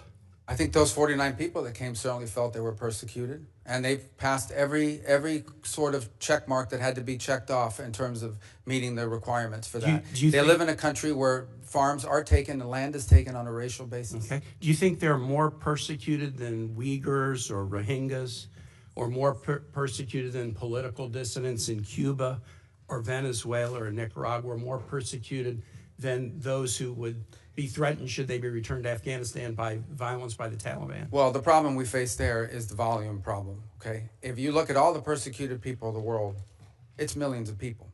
They can't all come here. And we had refugee programs. So why prioritize Afrikaner farmers? Well, because it's a small subset, it's a new issue, and the president identified it as a problem and wanted to use it as an example. But that's different from having these refugee programs that were basically spending money to put people up in communities and accommodate them, and it was acting as a magnet. Millions of people enter this country illegally, and today the border is sealed. Let me challenge you, and I'm just going to say for the public, if you want to understand about the, quote, persecution of Afrikaner farmers, go look at the composition of the South African government. Since July of 2024, there's a government of national unity, and the opposition party to the ANC, the Afrikaner Party, the Democracy Alliance, is part of the governing coalition. They joined the governing coalition a year ago, and the leader of that party was given the remit of Agriculture Minister, John Steenhuisen. He is the leader of the former Afrikaner Party, still widely representing Afrikaners. He is the Minister of Agriculture in South Africa right now. I assert that this claim that there's persecution of Afrikaner farmers is completely specious. Are you aware ever during the apartheid era in South Africa did the United States establish a special program to allow South African blacks who were treated as second-class citizens in the apartheid program, a special program that they could claim refugee status in the United States? No, because I was probably in 9th grade or 8th grade at the time. Well, then I don't expect you to know. I'll just tell you, never has there been a special program for Africans to come in as refugees to the United States. We've allowed special programs for people being persecuted for their religion, Soviet-era Jews. We've allowed special programs for people fleeing from communism, Cuba, Vietnam, the Soviet Union. We've never allowed a special program to allow Africans into the United States in an expedited refugee status until now. Afrikaner farmers living in a nation governed by a government of national unity that includes the main Afrikaner Party. And actually, an even more right-wing Afrikaner Party is also included in the coalition government. Now, would you agree with me, Mr. Secretary, that if we're interpreting the statutory phrase, a well-justified fear of persecution, we should try to do that in an even-handed way? I think we should try to do that in the interest of the national security of the United States. So okay, I agree with you too. We should. Should we try to do it in an even-handed way? So for example, should we say, if you're persecuted on the grounds of your religion, we'll let you in if you're a Christian, but not if you're a Muslim. I think that the United States has a right to allow into this country and prioritize allowance of who they want to allow to come in. But I think I'm going to ask you what. Yeah. So a well-justified fear of persecution. Yeah, they thought that their farms were don't being think burned that down and they means would be anything? killed. I think that's a pretty good justification for wanting to come. They're Okay. afraid for their lives. And should it be applied in an even-handed way? That's an easy. No, our foreign policy doesn't require even-handedness. It Well, wait, requires but prioritizing the the interests of the statutory United States. phrase says you are entitled to entrance as a refugee if you demonstrate a well-justified fear of persecution. No, you're not entitled, So you're can you allowed. have a different standard based upon the color of somebody's skin? Would that be acceptable? Well, I'm not the one arguing that. Apparently, you are, because you don't No, like the fact that they're I'm white, just and that's why asking they're you to coming. say that that would be unacceptable. no, That I would say that seem the to United be a States- very easy The thing United to States say, has a right to pick and choose who they allow into the United even States. based on the color of somebody's skin. No one's. You're the one that's talking about the color of their skin, not me. These You're are people whose refusing to farms were being acknowledge burned that down it and they should were be killed because of the even-handed. color of their skin. Well, Not because I'm- they were- Well, you've demonstrated enough because you think anyone should be allowed into this country for any reason because they met a certain who has criteria. said that? We are going to prioritize people that come into our country on the basis of what's in the interest of this country. That's a small number of people that are coming. But in you that said particular you said case. this weekend that But there in would other be more. cases, it's harder to vet. In other cases, it's more difficult. And by the way, the United States admits people every year. 1 million people come to this country every year legally. 1 million And people now a year come to this there country is one legally. group No of other people country that in the have world an is nearly as easy generous. pass into this country. For the first time, this administration has said Afrikaners get an easy pass and refugee programs for the remainder of the world are shut off. And you can't say to the American public that we should apply this statute in an even-handed way. No, I I'm think it should shocked be at that, applied in a and I way. yield No, you back. shouldn't be shocked. It should be applied in the national interest of the United States. Our immigration policy should be based on the national interest of the United States. Period. End of story. If there is a subset of people that are easier to vet, who we have a better understanding of who they are and what they're going to do when they come here, they're going to receive preference, no doubt about it. There are a lot of sad stories around the world. Millions and millions of people around the world. It's heartbreaking. We cannot assume millions and millions of people around the world. No country can. So you have to have a process of deciding who do you prioritize, who do you allow in. We do it all the time. We do it in our immigration system now under our current laws. Unfortunately, it's primarily based on family connection and not on what they're going to contribute to the society from a merit standpoint. That should be changed, but that'll require statutory changes. But the bottom line is this notion that somehow we have to accept anyone who wants to come to the United States is absurd. No country in the world has an immigration policy like that. Why would And we? no one is arguing that we should. I yield back, Mr. Chair. Thank you very much. Senator Daines. Secretary Rubio, it's great to see you here today. Very proud of what you're doing in your role. Grateful to call you a friend and to watch what you're doing now around the world with working on the president's agenda. Secretary Rubio, I want to talk about energy for a moment. Our allies in Europe are waking up to the security and economic threats posed by their reliance on Russian energy. Despite some progress, many of our European partners still are hesitant to diversify their energy portfolio, energy sources, and ensure they can literally keep the lights on. This recent nationwide power outage in Spain provided a timely reminder that intermittent sources of energy cannot replace reliable baseload power that comes from fossil fuels or other steady sources. So despite their acknowledgement of this threat, Europe is still making it very difficult for energy companies to do business on the continent. In fact, the European Commission promulgated regulations in the last year regarding ESG due diligence and methane emissions that will soon make it all but impossible due to these reporting requirements for major gas exporters to do business in Europe.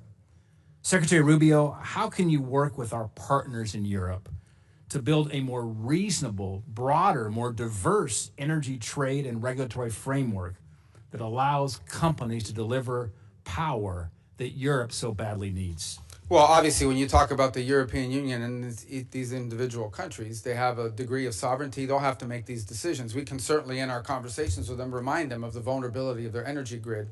It is, I think, everyone's consensus belief that one of the factors that went into Vladimir Putin's decision to invade Ukraine is his belief that Europe was so dependent on him for energy that they would do nothing about it if he did it. And that turned out to be the case. Now you've seen some countries moving faster than others to diversify. For example, I believe on Saturday was the first delivery of U.S. LNG to Italy. They've opened up a terminal now to accept it. There are other countries that are looking, but obviously these things take time. But I think the case in point, if in fact that's what led to the collapse of the grid, and there was, by the way, a collapse today in their telecom system as well in Spain, is a reminder of the vulnerability of energy, the vulnerability for purposes of just conducting 21st century commerce and economics, but also vulnerability potentially to being used as a geopolitical weapon against you. So I sense that among many of our allies in Europe, particularly those on the eastern flank, there is a growing, and I would say not just awareness, but a growing fear of how vulnerable they are on energy, both to foreign actors and because of the strains that are going to be placed by AI and other new technologies on our energy grid in the years to come. Secretary Rubio, I want to shift gears for a moment and come back to a part of the world that doesn't get a lot of attention, but very strategically important, that's Central Asia.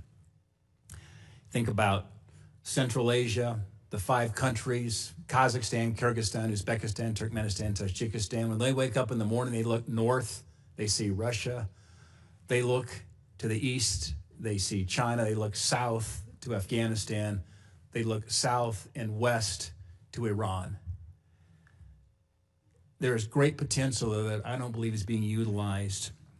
An example of that is the lack of a trans-Caspian pipeline. You've got these 5 Central Asian countries, the Caspian Sea.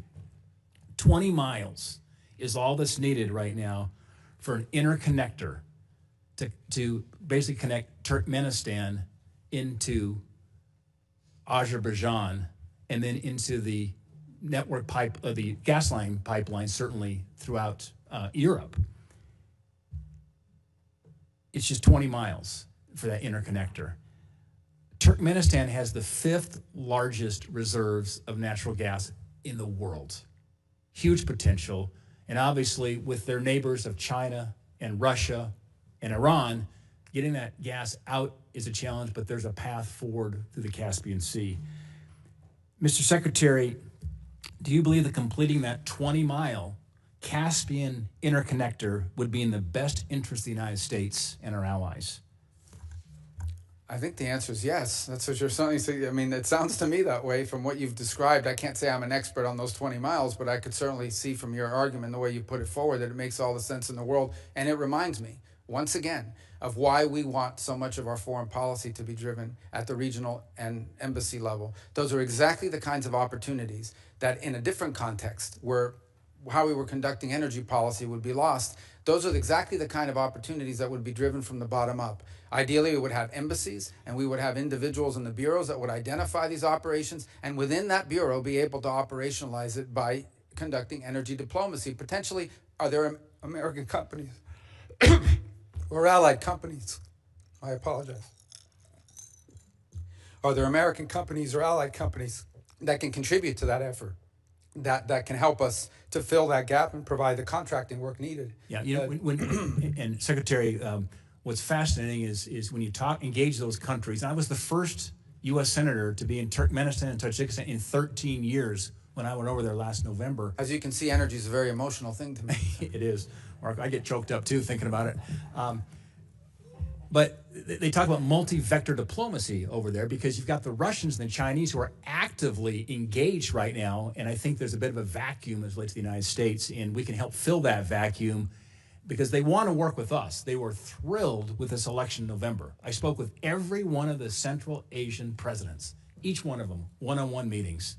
They were very pleased to see the outcome in November, and now they're ready to move forward here with a close relation to the United States. And I think Azerbaijan and that interconnector could be, as they say, that is the cork on the wine bottle of Central Asia that could actually unleash some of this energy and move it towards allies and friends of the United States instead of being dependent on Russia and China. By the way, they've been a very valuable ally in the global war on terror as well. There's a counterterrorism mission here as well. I would just throw out in terms of your radar, because you've got a lot on your plate right now, Mr. Secretary, but I think we could encourage the modernization of trade relations in that part of the world where there's frankly a lot of great power competition going on. But anyway, Mr. Secretary, it's good to see you up here. Godspeed, and thanks for all you're doing for our country. Thank you. Thank you. Thank you, Senator. Senator Merkley. Thank you very much, Mr. Chair, and greetings, Secretary Rubio. And it was a pleasure to work with you when you were in your Senate capacity on a number of human rights issues related to China, Taiwan, Tibet, Hong Kong, and certainly the Uyghur Forced Labor Prevention Act, which I think is a standard and a strategy I hope will spread to other countries to reject goods made by slave labor in China. Today, however, I want to wrestle a bit with another what I consider to be a humanitarian tragedy, the conditions in Gaza. I very much supported Israel going after Hamas following October 7th, but we are now well over a year and a half into this, and there's a new phase of events, which I'll try to summarize. 6 months ago, Finance Minister Smotrich said Israel should thin the population through voluntary migration. He also used the term encouraged migration. These terms are considered a euphemism for forced displacement. And the strategies of forced migration are food denial, the demolition of homes so that there's no place to return to, and driving people from one area in the Gaza Strip south to the southern side. Then there is a new plan called Operation Gideon's Chariot, mass call-up of troops in Israel. And Netanyahu said a few days ago, he said, we're going to take over all the areas of the Gaza Strip. By the way, on that forced displacement or the demolition of homes, I want to put up a chart to accentuate the point. This is satellite images done by the New York Times that show before the war, the detailed homes, mass damage before the ceasefire, and then since the ceasefire, absolutely, the entire neighborhood turned to rubble. There's just basically nothing left that is habitable. So I wanted to just make the point that it's not some theory about the strategy. The strategy is being implemented and implemented very aggressively and effectively. But let me return to the issue of food denial. The Office for Coordination of Humanitarian Affairs estimated that in February, 2,000 children were admitted for treatment of acute malnutrition. I was thinking about the strips that are used. They're called MUAC strips, mid-upper arm circumference. It's basically a measure of the bicep. And I saw them I went to areas that were under starvation in Africa, and I saw these being used, and you'd see a child, and you would think this child is just maybe 2 years old, and they'd be 5 years old, and their arms as thin as toothpicks. And I was struck when a UN health representative returned and said, and I quote, "I've seen them in the wards," referring to the hospital wards, "a child of 5 years old, and I thought he was 2 and a half. So Ulcha said 2,000 children, acute malnutrition. That's a nice way of saying we're starving. In March, there were 36 children admitted for acute malnutrition.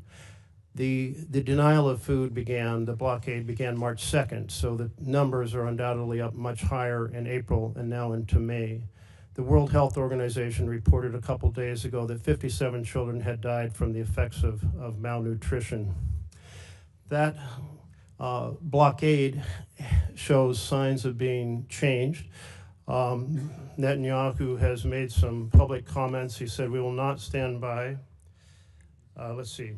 "We cannot reach a point of starvation for practical and diplomatic reasons."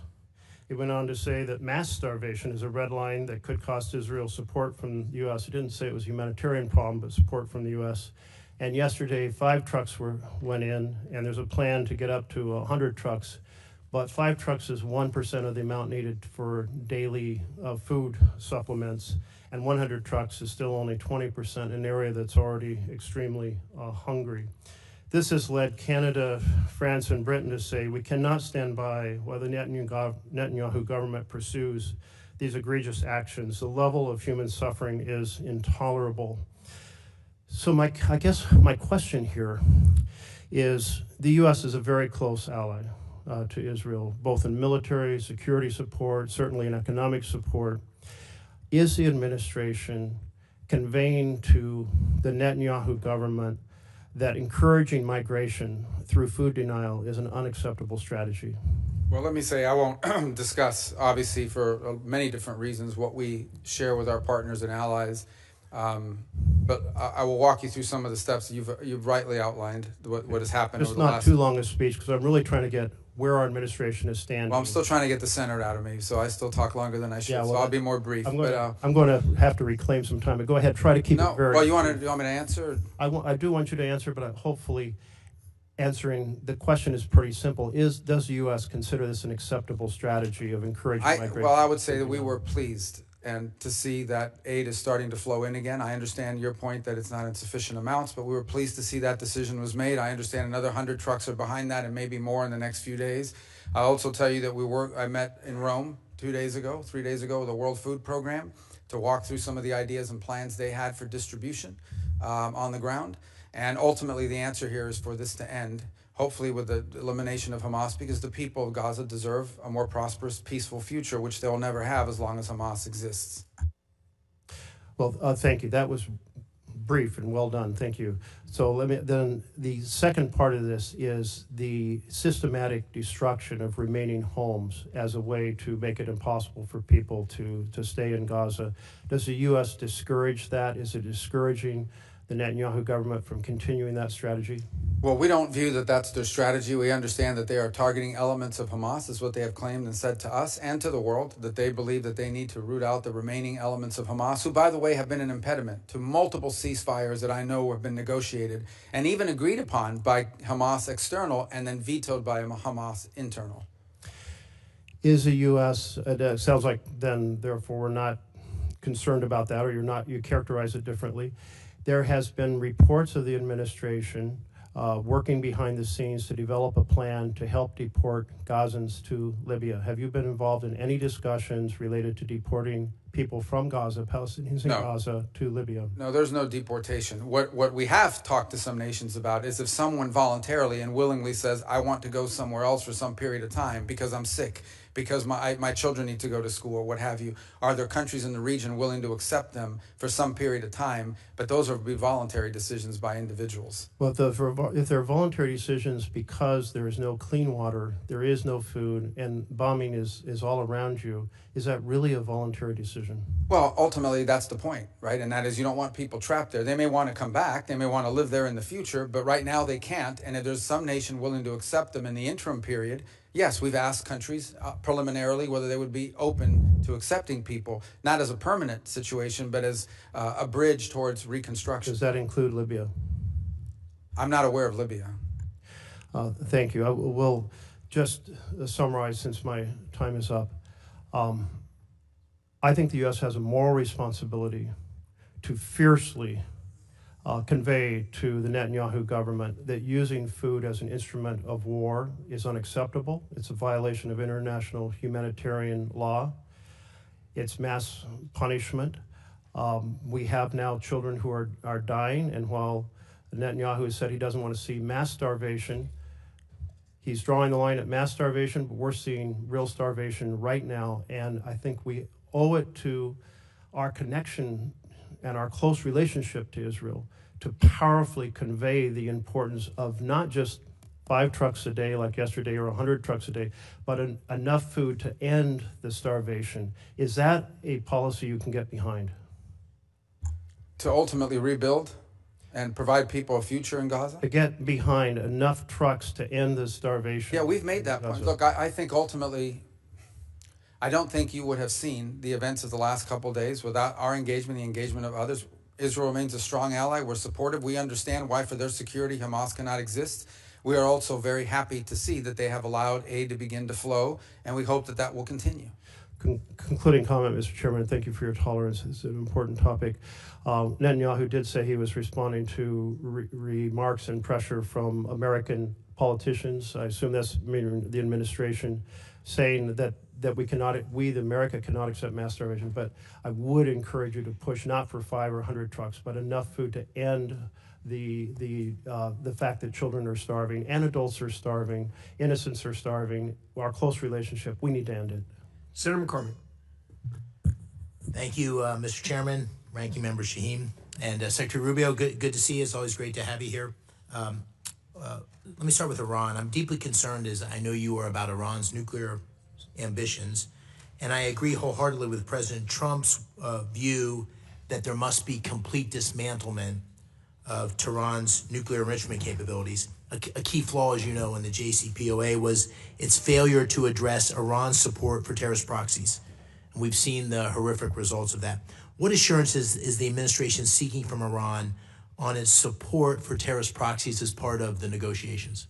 Well, interestingly enough, the negotiations initially have been focused entirely at this point, although obviously we're aware of their sponsorship of terrorism in the region, including the Houthis and Hezbollah and other groups such as this, the militias in Iraq, and their efforts to get back into Syria.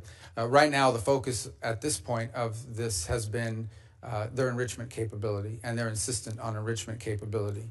Ultimately, I would say that if in fact we have sanctions that are related, things such as sanctions that are related to the sponsorship of terrorism and their violation of weapons conventions and the like, their long-range munitions, those sanctions will remain. If those aren't part of the deal, then the sanctions will remain as a result of that. But initially, I could say that the focus of the conversations over the last few weeks with Mr. Witkoff and the Iranians has been on this enrichment matter, which is by far the sort of the core and most critical matter. As you know, the Iranian position is that they have a right to enrich as a matter of national pride, and our view has consistently been that they can have a civil nuclear program without an enrichment capability, and that an enrichment capability, in fact, would be weaponized at some point in the future, or could be weaponized, and that's a threat that cannot be accepted. Good, thank you. On Syria, I know that many of us are eager to work with you on implementing the president's plan to lift sanctions and protect key U.S. priorities. What assurances is the administration seeking in your discussions with interim authorities on counterterrorism priorities, including the fight against ISIS, during the process of lifting the sanctions? Well, ISIS hates the transitional authority, and they hate al-Shara, and they hate everybody in his government, and I think pose a grave risk to them. So I don't think the issue with them right now is a matter of willingness or a lack of willingness. It's a lack of capability. So there will have to continue to be a role to play in the interim period, both by the United States and our allies and the Kurds and others, in ensuring that ISIS cannot metastasize and grow. One of the most threatening things that we would face, for example, is an ISIS prison break, where suddenly you have a bunch of ISIS fighters loose on the streets and undermining the government. But I do think that part of this dynamic and why we're in a race against time is that every day that goes by that the transitional authority does not have control of the government and or of daily life in some extent, or able to provide basic government services, is a day that ISIS has the ability to reconstitute itself and grow as a threat, both to the transitional authority but ultimately to the broader region. So I don't sense from them a lack of commitment and desire to do something about it. I think, frankly, it's at this moment a capacity issue. They simply, at this moment, do not have the capacity to assume the anti-ISIS effort by themselves. But we hope that with a fully integrated Syrian military that includes the Kurds and everybody else, if you can have no other armed groups in the country except those under the authority of the Syrian government, then I think you begin to make progress. But we're not there yet. That's going to take some time to build, and we look forward to helping as much as we can and as much as little as they want. Along the same lines, as you know, Turkey has significant interest in Syria and has been, I think, an important part of the steps that have recently taken place. But our allies in Israel and Jordan are concerned about Ankara's ambitions there, especially in southern Syria. How are you managing those tensions and allied concerns as it relates to Turkey's role in Syria? Well, in the case of Israel, we've had conversations with them about this, what we view as an opportunity for Israel. If in fact Syria is stable and has in it a government that has no interest, as they have said, in fighting a war with the authorities there have said it. Now, obviously, you have to prove it, but they have said this is a nationalist project. They are seeking to build a nation. They're not viewing themselves as a launch pad for revolution. They're not viewing themselves as a launch pad for attacks against Israel. So we think this is an extraordinary thing. If, in fact, you have in Syria a stable government that encompasses all the elements of their society and has no interest whatsoever in fighting wars with Israel over borders or anything else, I think that's an extraordinary achievement for Israel's security. Obviously, they're concerned about the Turkish presence, and we've done some things to deconflict on that front. And I think one of the key points is going to be foreign military basing inside of Syria. And that is, at some point, the Transitional Authority will have to make a decision about whether they're going to allow foreign military basing. That includes Russians, but potentially the Turks have wanted that as well, especially in the central part of the country. Now, the Turks do have a presence in the north, as you know, and one of the things that our Central Command was very influential in doing is helping the Transitional Authority enter a preliminary agreement with Kurdish authorities in the north, which ultimately should lead to the Kurds becoming part of the broader Syrian government and broader security forces. And by the way, the Jordanians, despite concerns they may have been very helpful and very encouraging in our outreach to the Transitional Authority. Very good. Thank you. I yield the rest of my time. Thank you, Senator. Senator Schatz. Thank you, Chairman. Thank you, Ranking Member. Secretary, thanks for being here, and I appreciate our ongoing dialogue, even if we're in some disagreement about a number of things. I want to ask you, and I'm going to try to work the senator out of you here. A bunch of yes or no questions. They are not trick questions. Are you still the acting USAID administrator? Yes. Do you control hiring and firing at USAID? Yes. Well, I delegate the authority to an administrator, but obviously, yes. And you control hiring and firing at state? Again, we obviously rely on our bureaus that do. I mean, depends what you're. I mean, that's a highly technical question. I don't hire the line officers in every embassy, yeah. But I mean, technically, you're ultimately in charge. Yes. Okay. Did you personally review all the programs terminated during the foreign assistance review and personally make termination decisions? Yes. Do you have the authority to direct any state or USAID staff to brief Congress? Yes. Can you have Mr. Lewin or you come back to Congress and talk about USAID in the context of the coming end of the federal fiscal year and SFOPs and appropriations? That's already planned to do that, not just him, but others, because we'll have to update you on that, on our organization, whatever OMB decides to do with money. So there's a host of things for us to all talk about. So I just want to illustrate, whenever I talk with you, I feel pretty encouraged, and then stuff doesn't happen. I wrote 8 unanswered letters, and I request to enter those into the record without objection. And my staff has sent 200 unanswered questions, 200 unanswered questions about this much paper. Consultation is not a courtesy. It is required by law, and we have now 200, and these are perfunctory. What are you up to? What does this mean? This is the kind of normal pace of operations. Radio silence. Other than you're very responsive, your department and USAID has not been very responsive.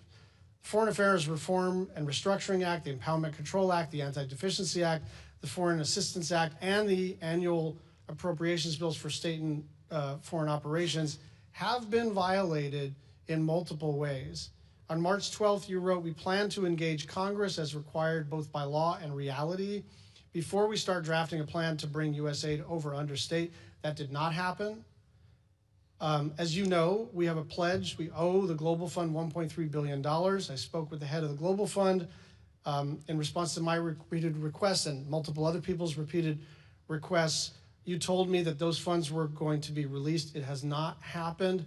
I'd just like you to respond to that. And again, I like you. I like our working relationship. But what is happening is we have a good conversation, and then I don't know. It seems to be getting sandbagged underneath you in this vast bureaucracy. Yeah, well, that's part of the reason why we want to reorganize, is to have less vast bureaucracy, but I wouldn't blame that on this. The first couple points, we believe and continue to believe that we have complied with the law on every step of the way, including through advising Congress of our roles, and even now with the reorganization. We've not issued a congressional notification yet. We issued a preliminary. We have taken input from members. I actually personally signed a letter that I think should have been delivered to you. I was overseas. I don't know if it was Monday or Sunday or Saturday, but it was in response to your latest letter. Yeah. So hope you did get that. And obviously we'll continue to engage with you on all of this as well. So the practical effect here, right? Because everyone can agree that, well, I don't know if everyone can agree, but it seems to me that most of us agree that there is virtue in reforming any big institution, and that aligning USAID's operations with the State Department and the President's and the Secretary's foreign policy objectives is beneficial. The question is, can we do this lawfully and in a way that doesn't damage our international reputation? Mothers who have fled Boko Haram in Nigeria are watching their babies starve. Children in South Sudan are dying of cholera. Families are dying because they have been cut off from their HIV medications. There are about 103 deaths an hour. And so we can talk about the reorganization of the State Department, but this becomes quickly not an abstraction, not a normal public policy tug and pull, because the way that this has been done, set aside our disagreement about whether it's been done lawfully, it's been done in a just catastrophic fashion. And so on some level, that's water under the bridge. But what I want from you is a commitment to try to get an appropriations bill that is done on a bipartisan basis that reconstitutes the foreign aid enterprise. I think we can do fewer things. I think we can be more narrow in our focus. But you are pushing on an open door, and instead of pushing on that open door, you are lighting the room on fire. Maybe that was not your intent. And I think we have two objectives right now: minimize suffering and reputational damage that's one line of effort. And the other is, how do we get back to the regular order where we can do a bill together? And I'd like your thoughts in the remaining minute and a half. Yeah, well, first of all, that is the intent here, right, is to rebuild the foreign aid enterprise under the State Department. By the way, it's something multiple secretaries of states before me have wanted to do, because we want foreign aid to be a part of our diplomacy toolbox and our way we engage the world, not its own separate entity, but all of it coordinated one with the other. So that's our hope on the reorg, and that's what we're trying to endeavor towards. I also don't think it's fair, by the way, you highlighted a couple points, like in South Sudan, there's distribution problems there. It's not just a program. PEPFAR is 85% operative right now. So you touched about HIV medication. Secretary, you are required to spend 100% of the money, not 85% of the money. But 15% of that is funding of programs that we've canceled. We're going to cancel those programs. We've rescinded because they don't reach the purpose of those are elements of individual programs, for example, that were not meeting the mandate of the program. They were not being delivered. We just the other day at the embassy level in Namibia identified fraud, where millions and millions of dollars of U.S. aid was found on the store shelves being resold into the marketplace. It was our ambassador who discovered it. We tried to work with local authorities to fix it, and it was not fixed. And he was weeping at the conference while announcing this decision because he hated to do it. In some of the places you highlight, it's important to remember, even if the money is distributed, sometimes it cannot be brought out. The aid does not reach people because armed elements in Sudan, in South Sudan, are impeding aid from reaching their intended recipients. It's a very complicated world in terms of the delivery of aid. The one point I'd like to Senator, you're out of time. With your indulgence, for 30 more seconds, and you and Senator Murphy had an exchange about this. It is just not true that only 12% of the aid reaches recipients. The way you get to 12% is it's 12% local NGOs.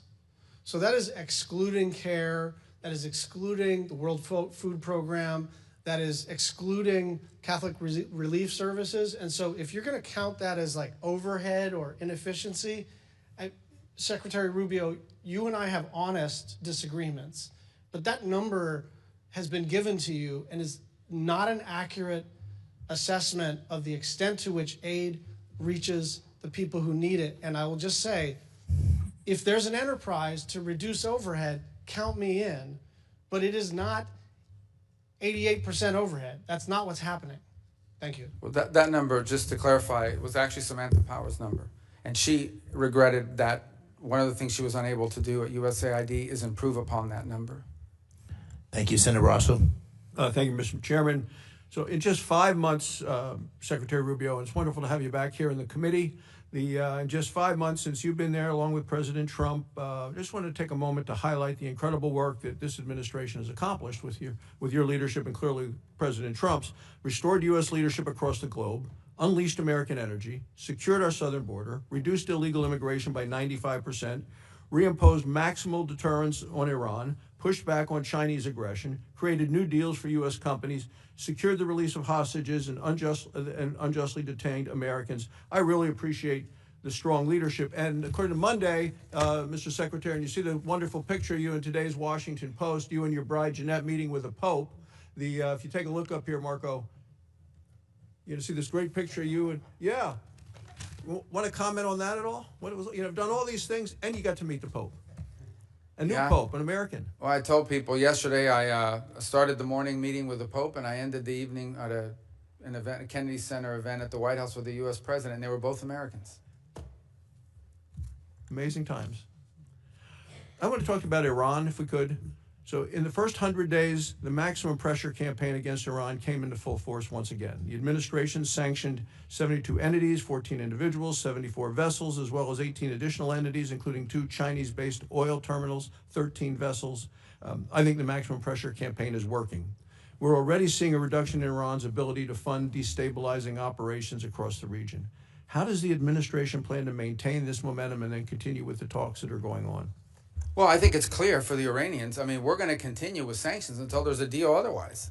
And by the way, there's also another set of sanctions out there that involve things like the sponsorship of terrorism and things of that they're doing. But when it comes to the nuclear program, until there's a deal, there's going to be sanctions. That's just the way it works. And so that's the president has issued an executive order for maximum pressure, and that's being executed on every single day. None of these are being slowed down while we're engaged in these talks. Ultimately, if we are able to reach a deal, then obviously that could be a part of it, but we're not at that stage yet.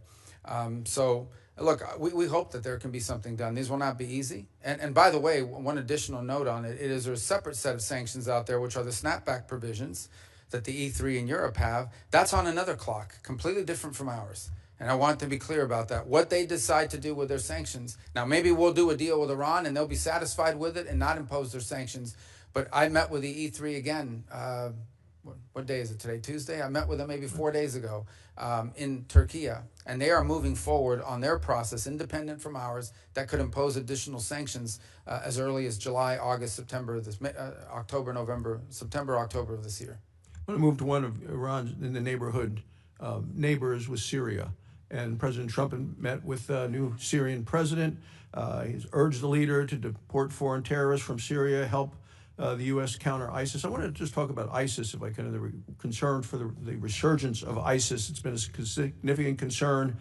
About 2,500 active ISIS fighters operating in Syria and in Iraq. Estimated 10,000 ISIS fighters in prisons in Syria. And what's your assessment of the threat posed in ISIS? And I know we have a presence. I was visiting our Wyoming troops who are in eastern Syria, and I want to know how that's helped to address the threats. Yeah, so there's 2 major threats facing the Transitional Authority in Syria. The first is a resurgence of ISIS, many of them foreign fighters, most of them foreign fighters, and that's a very significant element because any space that's ungoverned, if there are parts of the country where the Transitional Authority does not control it, it creates an ungoverned space that ISIS can come in. So that's the first threat. The other is Iran. Iran has not given up its efforts to gin up former Assad officials and others to get behind certain armed groups on the ground and stir up trouble as well in the country. So these are both threats. They're different, but they're related, and they pose 2 of the most serious threats to the Transitional Authority's efforts to create a nation state in in Syria that does not threaten Israel, does not threaten its neighbors, and is able to provide the life that the people of Syria want to rebuild for themselves, including many who are abroad, who have expressed a willingness or an interest in returning. And in fact, we've seen some of those people begin to return just because of the U.S. sanctions announcement. But we want that trend to continue because Syria will need them in order to rebuild their country and reclaim it. Can I talk to you about Gaza? President Trump's laid out a plan for Gaza. You recently said we support a future for the people of Gaza that is free of Hamas and full of opportunity. How do you envision a transition to a non-Hamas security and governance in Gaza? Well, that's a central question and not an easy one to solve, obviously. We've engaged with partners. There was an Egyptian-led effort for a while. There's a Saudi effort now. We've obviously engaged with our regional partners to come up with the constructs of what that looks like. Not to be frank, I mean, in the midst of the conflict ongoing, most of the attention has been paid to the humanitarian situation and the freeing of the hostages and multiple failed efforts at a ceasefire, which are ongoing and continue, and the hopes of ending this and the cessation of hostilities at some point. But thought has been given to it. But I think at the core of it is, I think we can find the funds to do it. I think you can find the partners to do it. I think the central question for the future of Gaza is going to be who governs it. because as long as there's a group like Hamas there, it's going to be very difficult to envision long-term peace and prosperity. So whether it's Hamas or some successor organization that spins out of it, that has to be a factor that you eliminate. And one of the ways you prevent it is by having a governing authority on the ground in Gaza that can provide the security necessary to allow there to be the peace necessary so you can have the prosperity we hope for. I want to talk, last question, in terms of American energy. You know, last year the Biden administration chose to pause approvals of pending LNG exports. We know that Europe needs those. It created a lot of uncertainty. President Trump has promised and is unleashing American energy. He's removed a lot of the obstacles. Our LNG exports have surged. I think it's going to help in Europe. European countries have increased their purchases of U.S. LNG. How has lifting this pause that Biden put on here restored confidence in America as a reliable partner to Europe? Well, obviously, I was just commenting a moment ago, I believe on Saturday, the first LNG shipment reached Italy. And there are other countries that are building terminals to receive it as well. So the fact that the United States joins now in the world as a reliable long-term source of liquefied natural gas as an export, I think improves our ties and our partnerships around the world. And it's a need for us because we have the capacity to export it and to develop it. And it's a need for our allies who need to diversify and in some cases make less dependent their system of generating electricity. It's a fundamental problem for multiple countries, for example, in Europe. It's not just the energy they need now, it's the energy they're going to need in the years to come. If you do an audit of where they're going to wind up needing, they don't have any way to generate that now unless they rely on things like U.S. exports of LNG. And that alone even won't be enough. They're going to have to find some other resources as well. Thank you, Mr. Secretary. Keep up the great work. Thank you, Mr. Chairman. Thank you, Senator Barrasso. Senator Van Hollen. Thank you, Mr. Chairman. Mr. Secretary, you and I served together in Congress for 15 years. We didn't always agree, but I believe we shared some common values. A belief in defending democracy and human rights abroad and honoring the Constitution at home. That's why I voted to confirm you. I believed you would stand up for those principles. You haven't. You've done the opposite. And you used to speak with conviction about the importance of foreign aid as a tool to advance American values and interests. Then you stood by while Elon Musk took a chainsaw to USAID and other assistance programs. That has left a staggering toll. Broken trust with countries, openings for China and other adversaries, and countless preventable deaths of children and others. Take Sudan, for example. The freezing of U.S. humanitarian assistance forced the closure of nearly 80% of the emergency food kitchens there. 2 million famine-affected people were left without access to food. People died because of those actions. Mothers, fathers, and children. Tons of emergency food that could have saved their lives was left rotting in warehouses because you and Elon Musk refused to let USAID do its job. Sudan is a country where, by the administration's own determination, a genocide is unfolding in Darfur. But here's where it goes from cruel to despicable. While cutting off food aid to Sudanese families living through an actual genocide, you're fast-tracking white South Africans for refugee status under a manufactured claim that they are the victims of genocide. You tried to block the admission of individuals who had already been approved to come here as refugees while making bogus claims to justify granting such status to Afrikaners. You've made a mockery of our country's refugee process, turning it into a system of global apartheid where political ideology and race, more than truth or need, matter. And while you've turned away from a genocide in Sudan and invented one in South Africa, you teamed up with President Trump to throw the Ukrainian people under the bus and had been played like a fiddle by Vladimir Putin. Of course, Donald Trump not only said he would end the war in Ukraine on day one, he also said he would end the war in Gaza on day one. And yet last week, you were all running around to Gulf states, giving away very sensitive American AI and chips technology, but doing nothing to end the war in Gaza and get the remaining hostages returned. You know that for 78 days, the Netanyahu government did not allow a scrap of food to enter Gaza to reach over 2 million civilians. 57 children have died from malnutrition so far, and more than 14,000 children are in imminent danger of dying of starvation. As Cindy McCain said last week, and I quote, "Families in Gaza are starving while the food they need is sitting at the border." That is a gross violation of both U.S. and international law. What did you do? Nothing. Not once did you publicly call upon the Netanyahu government to end the blockade. Fortunately, other countries spoke out, and now we see a tiny trickle going in. Where have you focused your energy instead, Mr. Secretary? Well, your first trip as Secretary of State was to El Salvador, not to promote democracy, but to cozy up to President Bukele, who calls himself the world's coolest dictator. The result was a cash for collusion deal to deprive people living in America of their constitutional rights to due process. The Supreme Court, in a 9-0 decision, instructed you to facilitate the return to the United States of Abrego Garcia, who the administration admitted was wrongfully deported to El Salvador. Your response? You've openly flouted judicial orders. When asked whether you have been in touch with El Salvador to return Abrego Garcia, you boasted, quote, "I would never tell you that. And you know who else I would never tell? A judge." Clearly, you don't care about the Fifth Amendment right to due process, and you don't care about the First Amendment either, since you've been very busy snatching students off of college campuses for exercising their right to free speech. You dredged up a relic from the McCarthy era to claim that student protesters posed a threat to the foreign policy of the United States. Give me a break, Mr. Secretary. You know as well as I do this isn't about national security, it's about punishing free speech. And you know that in America, the government doesn't get to use its power to punish speech it doesn't like. Yet in March, you boasted about revoking student visas, saying, and I'm quoting, "We do it every day.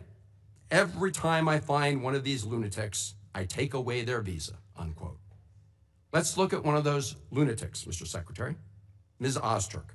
Her crime was co-authoring an op-ed in her college paper critical of Tufts University's response to the war in Gaza. Your own department found 0 links to terrorism, no anti-Semitic statements, but you still yanked her visa and shipped her off to detention in Louisiana. And the list goes on and on. The federal judge in the case of Mohsen Madawi, who was the Columbia student who was ambushed by federal agents at his citizenship appointment, said, and I quote, this is the judge, "Legal residents not charged with crimes or misconduct are being arrested and threatened with deportation for stating their views on the political issues of the day. Our nation has seen times like this before, especially during the Red Scare and Palmer raids. Like the McCarthy-era witch hunts of the 1950s, your campaign of fear and repression is eating away at foundational values of our democracy. Back then, it took one voice, Attorney Joseph Welch, to cut through the hysteria with the simple question that marked the beginning of the end of that shameful era. He asked Senator McCarthy, "Have you no sense of decency?" And I would ask you the same, Secretary Rubio. You have shown through your words and your actions what the answer is. And I have to tell you directly and personally that I regret voting for you for Secretary of State. I yield back. May I respond? You may say. Well, first of all, your regret for voting for me confirms I'm doing a good job, based on what I know. Well, that's about just your a record flippant and what you statement, think. Mr. Secretary. Can I respond, Mr. Chairman? You may. I didn't ask. Senator, please let the Secretary have I'd be the floor. happy to, but then I can respond to his. Your time's up, Senator, and woefully used, I might add. Well- Your remarks do not represent the view of this committee. Well, Mr. Secretary, please. Well, I'd like to. I can't respond to everything he said because much of these are untrue, but I'll go through a few. First of all, I'm actually very proud of the work we've done with USAID. For example, I don't regret cutting $10 million for male circumcisions in Mozambique. I don't know how that makes us stronger and more prosperous as a nation. I raised don't regret Sudan, Mr. psychosocial support services. I for raised USAID. Sudan, Mr. Secretary. Can I not respond, Mozambique. Senator, I'd ask you to suspend. You had 7 straight minutes of I chose to railing on- use my time that way, Mr. Chairman. That's my right to Please use my suspend time that way. Secretary Rubio. Well, I can go on. I mean, there's other things here. We spent $227,000 for Big Cat's YouTube channel from USAID. We spent $14 million for social cohesion in Mali, whatever the hell that means. So I can go on and on. I got the list here, and there's more. I didn't even bring the whole list. In the case of El Salvador, absolutely. Absolutely. We deported gang members. gang members, including the one you had a margarita with. And that guy is a human trafficker, and that guy is a gangbanger, and the evidence is going to be clear. In the days to come, Mr. you're Chairman, going to see who you went to look, defend. I'm sorry, please, Mr. Chairman. Secretary No. Rubio has the floor. Mr. Chairman, he can't make unsubstantiated Senator, comments like that. Secretary Rubio has the floor. You had Secretary your time. Rubio should take that testimony to the federal court of the Senator, United States because well, he hasn't done it under oath. Here's another point, okay?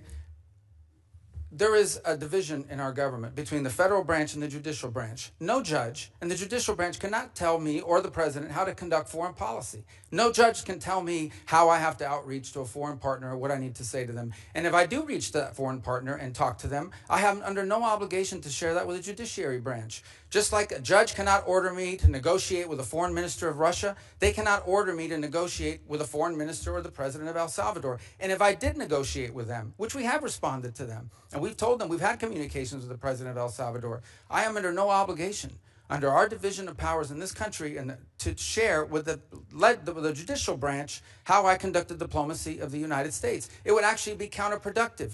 If I started sharing with courts, or frankly, with the media, my conversations with foreign leaders and all of their details, no foreign leader would talk to me again, and we would break trust with them. So I have complied with every court order. What I won't comply with is an order to disclose what I'm saying and what we're talking about with a foreign leader, because then they won't talk to me. Diplomacy doesn't work that way. About the student visas, let me say this. I don't deport anybody, and I don't snatch anybody.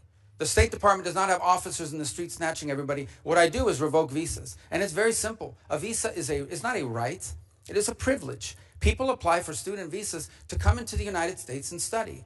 And if you tell me that you're coming to the United States to lead campus crusades, to take over libraries and try to burn down buildings and acts of violence, we're not going to give you a visa. Is that what Ms. Ostork did? We're not going to give you a visa. Is that what she did? Come on, Mr. Secretary. And every single You're one of just these blowing cases, the smoke factors here are now. different. Senator, the bottom line is, if you're Senator, coming here to stir up trouble on our campuses, we will deny you a visa. And if you Does have the a First visa Amendment and we find apply you, to we will people revoke living it. in the United States? And we're going to do more. There are more coming. We're going to continue to revoke the visas of people who are here as guests and are disrupting our higher education facilities. People are paying money. These kids pay money to go to school, and they have to walk through Writing a an bunch of op-ed lunatics to the who are top here on student newspapers visas. disrupting the Simple foreign as policy that. of the United I want to States. do more. I hope we can That's find more of these people. pathetic, Mr. In fact, the Secretary. other day, some guys led a riot. I forgot what university it was, and I asked, please, can you find the arrest records of all the people that were arrested at that riot at that campus? Because if any of them have a visa, we're going to revoke it. I feel so much safer All right, when you lock let's, up people like Ms. Ostork, Mr. Secretary. We've had enough time on the subject. Thank you very much. And we're going to move to Senator Lee. Mr. Secretary, it's very good to have you back here. I want to say it's good to see the fauna in its natural habitat, but it's more like its former habitat, because your current one is also where you naturally belong. And I, for one, I know a majority of us feel the same way, have every confidence in your ability to serve us and are very grateful for your service. One of the many things that I've always liked about you and I always agree with you on is your clear-eyed vision for the Western Hemisphere.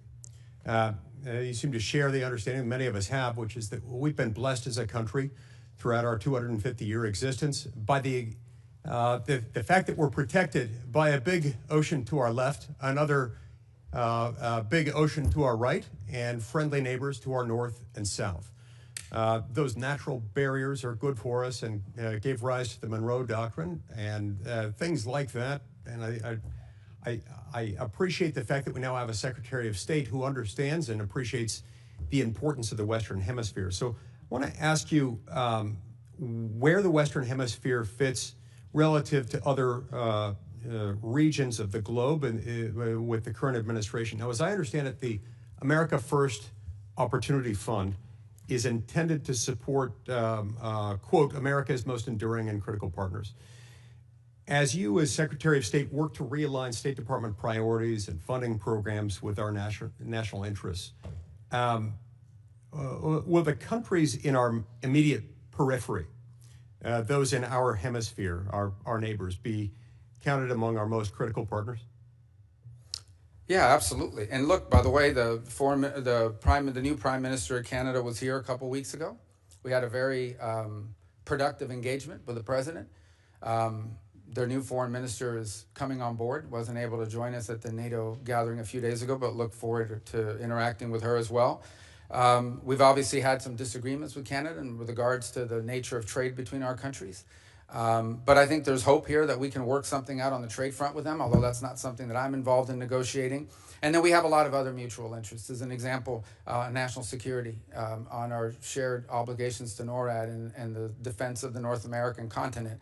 They've been a strong partner, and we look forward to building on that. And one of the most encouraging things is that Canada, that has historically not spent a lot of money, at one point less than 1% of their GDP on the military, it's now increasing, has made a pledge to get to 2%, and has signed on to the NATO pledge to get to 5% over the next decade. So I think that's going to strengthen our partnership as well in providing security to our hemisphere.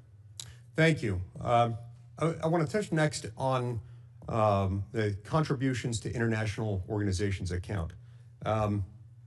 This multi-purpose account has been used to facilitate U.S.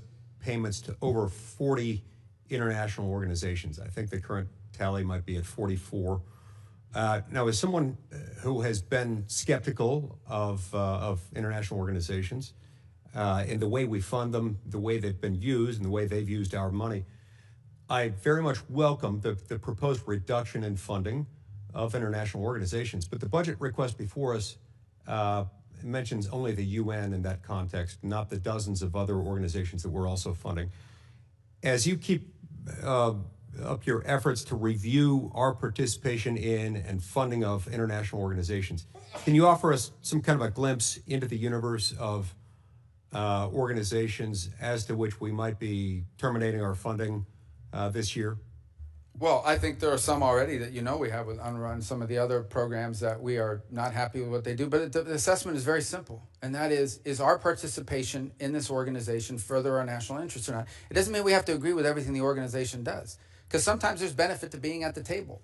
Sometimes there's benefit to being there and being able to influence the direction that it's going. In other cases, these are just forums that are used for anti-American positioning, but we're paying for it. So you start to ask yourself, well, why are people? And in other cases, you're legitimizing it. So if you look at the Human Rights Council at the United Nations, which basically doesn't do anything to sanctions. In fact, it has become a place where some of the worst human rights violators on the planet go to hide. And yet we're funding that, and we're participating and giving it credibility. So I do think there are agencies like this. And here's one that I would say, because you asked about the Western Hemisphere, and I'm not saying it's one of the ones we're going to walk away from. I'm not claiming that right now. I am saying this. We have a catastrophe in our own hemisphere right now in Haiti that we are seeking to come up with an alternative strategy, because the one that's in place right now isn't working. And Haiti's heading in a very bad direction very quickly. And everyone's bending themselves twisting themselves into pretzels to try to figure out how can we get the United Nations or some other entity to fly a flag over the country that you could put a mission that deals with it. And I asked myself, the Organization of American States has not led a mission since 1965, I believe. Why do we have an Organization of American States if it is unable to collectively respond to what is a severe catastrophe in our own hemisphere? Again, I'm not threatening we're going to pull out of the OAS. And that's not what I'm saying. What I am saying is we need to challenge some of our existing memberships to step up. Because you would think that one of the reasons why the OAS exists is to deal with a crisis like the one we have in Haiti, which is not like a crisis anywhere else, because these are not warring ideological movements. This is a country being taken over by criminal gangs. Or in fact, much of it's already been taken over by criminal gangs, and you have to deal with that very differently. And I want to say one thing here publicly. We are grateful to the Kenyans and to the mission. We remain committed to it because they've done it at great sacrifice and risk, but that mission alone will not solve this problem. And so that is one example of something that I want to see us be able to lead on, and that is to get organizations like the OAS, which we contribute to quite a bit, step forward and provide a mission with member countries to deal with the issue of Haiti, which is about to take a very dramatic turn if not addressed very quickly. It's a great point. I'm glad you raised OAS. I know that Lee Rizzuto has been named by President Trump to be our ambassador. That organization has a vision that aligns closely with that of the president and of you, our Secretary of State. Now, the Biden administration used the Development Finance Corporation as yet another vehicle for pursuing international climate alarmism with U.S. funding. Under the Biden administration, the DFC committed $20 million for sustainable tilapia production in Kenya, $50 million to purchase new vehicles for a car rental business in Ukraine, and $350 million for wind power in Turkey. These are just a few examples. As the Trump example seeks to lean on the DFC as an alternative, for foreign aid, what sorts of projects and in which regions would you advise the U.S. To fund through the DFC? Well, I think that's first of all, the DFC obviously is independent from the Department of State, so they have an own board and an own governing structure. Although I'm a member of it, I don't control it. But I think the broader question that you're asking is exactly the point of this reorganization, and that is it will now be incumbent upon our regional bureaus and our embassies under those bureaus to identify those opportunities for us. And then to elevate that at the leadership level and say, here's what we need to be funding in this country on the basis of our interaction. For example, in the Caribbean basin, when you talk to leaders there, they will tell you their number one need is to build up the capacity of their local law enforcement so they can take on these gangs. If they can get control of the gangs and the security situation, then they can expand to economic development and things of that nature. But it's difficult to do as long as it's insecure on the ground. These are the kinds of things that we want to be able to pursue, which is why we want to empower the regional bureaus and our embassies to have a role to play in determining what we fund and what we put our money towards. Thank you very much, Mr. Chairman. I see my time's expired. Thank you, Secretary Rubio. Thank you, Senator Rosen. Thank you, Mr. Chairman.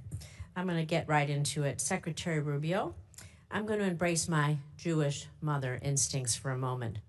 So as a mother, a senator, and a fellow human being, I can tell you that I'm not even mad anymore about your complicity in this administration's destruction of U.S. global leadership.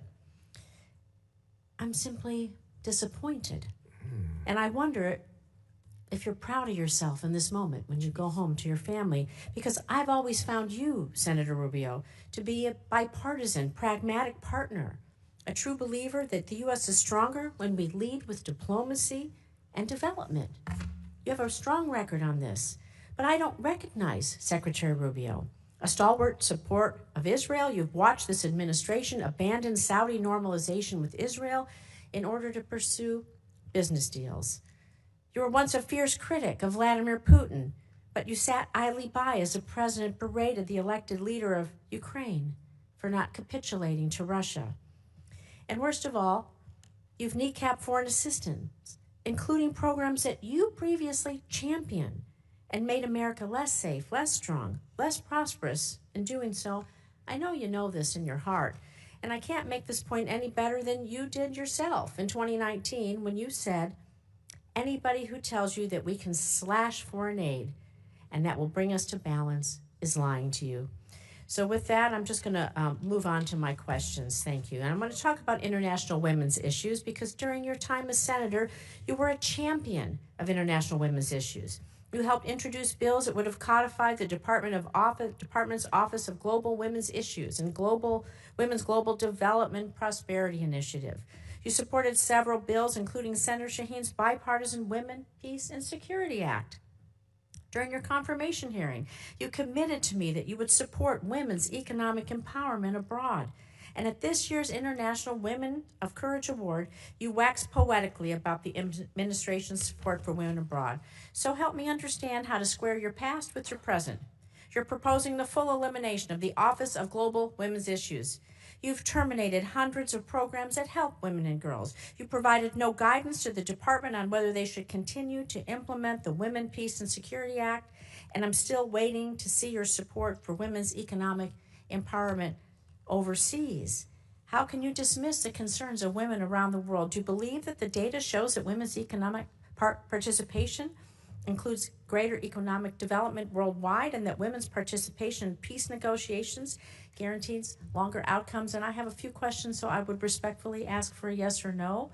Don't you think that women's participation is important and allows for better outcomes? This is not a game show. I'm not going to ask that with a yes or no. That's an important question.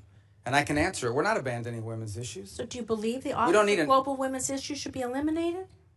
One thing is to eliminate an office. Another thing is to eliminate the function. The function will still exist. It'll be driven at the regional bureaus. So every one of our regions will have someone who's looking at and driving that issue, and right down to the embassy. It remains a priority. The same with the law that you outlined.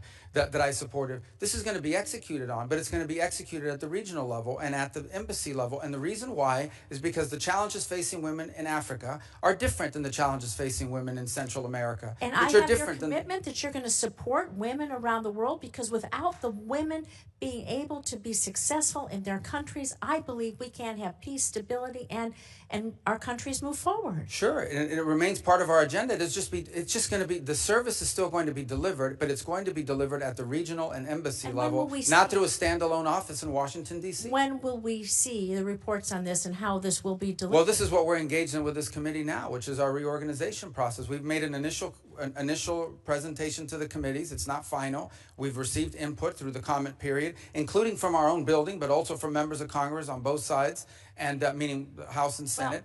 Now we'll come back to you based on all of that input on what we propose to be the final reorganization. Do you have a timeline when you'll come back? Because I don't want to see women left behind around the world, and I think you'd agree with me. But I'm going to turn on to Israel. If you can give us a timeline of when you're proposing to do this, that would be helpful, and we maybe come back and revisit it, Mr. Chairman. Do you have a timeline of when? Sure, we're engaged now. I think we'll owe you a congressional notification here within the next few weeks, which is but all of that is being built on the comment period, in which we've taken input from staff and members of this committee, as well as in the House. Thank you. Can I move on to Israel for a second? So the Office of Security Coordinator in Israel, the OSC, was established by President Bush in 2005. The OSC is widely respected, including by the IDF Central Command, for facilitating security coordination between the Palestinian Authority and the Israeli security forces, which has been crucial in preventing terrorist attacks against Israelis. However, it's reported that you plan, again, to eliminate OSC, which I believe, and many others, could lead to further destabilization in the West Bank and threaten Israel's security. So, Mr. Secretary, should the U.S. continue playing a role in facilitating successful security coordination between IDF and Palestinian security forces to safeguard Israeli lives? And if so, do you believe the State Department should continue to maintain the OSC and support it financially? Yeah, there's news reports every day about things that aren't true. So the only thing that's been discussed about OSC is whether it should be brought under the authority of the ambassador and the embassy. You're not proposing eliminating. Thank you. We'll move further on this discussion. With my minute left, I'm going to talk about vaccines abroad, because Gavi, the Vaccine Alliance, we are so proud, has prevented nearly 19 million children's deaths since it was created by providing vaccines to 50 countries. Diseases, they don't know borders. So a small investment from the U.S. can save American lives by stopping outbreaks really before they reach our shores. You were previously a champion of global vaccines, twice leading resolutions in support of continued U.S. investments in these programs. So, Mr. Secretary, again, do you consider vaccines, including for malaria, Ebola, to be life-saving? Given Gavi's proven track record of saving lives, preventing global disease outbreaks that could reach our borders, will you commit to prioritizing continued U.S. support for Gavi? But we haven't canceled U.S. support for malaria or any of these other communicable diseases and or vaccines. What we have, there are some individual programs that may have been canceled because they weren't being delivered in the appropriate way. All of these functions will continue. The difference now is the function will be happening under the Department of State, as opposed to a set-alone entity, which you had very little oversight over, by the way, in this committee, even though we tried in the years that I was on it with USAID. And I don't want to, I may respond to one point you made just because I'm curious. We have not abandoned Saudi normalization with Israel, as you pointed. The Saudis are the ones that have expressed their inability to move forward on it so long as the conflict is happening in Gaza. But we would love to see normalization. You know, when it comes to the Saudis and normalization, and we can have this I'd be so happy to have you in my office or come to your office and talk about this. It was quite apparent on the last trip that the president was more interested in making business deals and trying to move forward peace in the region. It's not just about the business deal. There's a lot going on, and there is pressure to bear. But we did receive a list, I just want to say for the record, that showed Gavi was terminated. And so if you could send something to show that it's turned back on, we'd be glad to see that. I know I'm over my time. Senator Scott. All right. Secretary Rubio, first off, I'm proud to have voted for you. I wish you were in the Senate, but I'm proud that you're Secretary of State, and I can tell you, Floridians are very proud of you. As you know, Miami-Dade, finally for the first time in history, is now more Republican than Democrat. I'm sure they looked at you and saw all the success you've had, so one of the reasons it happened. Can you talk about what you're trying to accomplish with your reorganization and how that's going to improve national security? Well, ultimately, the goal of reorganization is to make the put State Department at the center of our foreign policy, which people will look at and say, well, how, isn't that what it's always been? But it actually had lost that role. And one of the reasons why it had lost this role is inability to deliver quickly. In essence, the inability to deliver quickly on whatever policymakers determined they wanted them to do, and there was structural reasons for that and the like. The other thing is that we are now in an era that requires, I think every era has required this, but now more than ever, a foreign policy that's cohesive, where all the elements of national power, including soft power, which has been talked about here today with foreign aid, but also the hard work of diplomacy, of understanding that sometimes when you're dealing with another nation state, they're not going to behave the way you would want your country to behave, but it's in our national interest to have a relationship with them and be able to influence discrete decisions that they make on one topic or another. And all of this has to be coordinated. And that wasn't happening. We had functional bureaus that were basically in charge of some human rights issue. And then we had an embassy. And oftentimes when you would travel abroad, you would find that our embassy and or our regional bureau and our functional bureau were at odds with one another. Because the functional bureau was pushing one agenda, the embassy was pushing another. And this was also true with USAID. By the way, this idea that USAID got along well with the State Department is false. And embassy after embassy, during my time in oversight, you would hear complaints about how USAID was funding programs that State Department had no insight into and in many ways contradicted what the State Department was driving at the embassy level. So what we're asking for now through this reorganization is to bring it all under one roof so that we can conduct foreign policy at the regional and local level in a way that's cohesive and concise and can deliver results. But it's also where you're going to get the best ideas from. I read cables from our missions around the world every single day.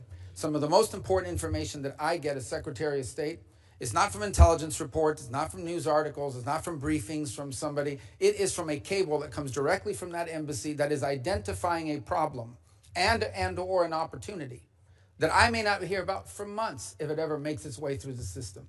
So we want to empower that because that's our front lines. These are the people that are on the ground every single day dealing with the government, dealing with society, and they're identifying opportunities and problems months, if not years, in advance of what Maine State or others are identifying. So the goal of reorganization is to shorten that time frame because we can't afford to move slow. The world moves very, very quickly. This decision we made on Syria, had we run that through a traditional process, would have taken months and months and months of interagency this and people talking that and all the different boxes that have to be checked in some memo that gets to me. Our ability to move quickly on a discrete, on a unique opportunity in a time-effective manner, I think is going to bear dividends for the national security of our country if it works out. And we want to be able to see more of that. And that's really the goal of reorganization. People think this is a cost-cutting exercise. There may be savings. There need to be savings. We just had our credit rating downgraded. You talk about a foreign policy problem?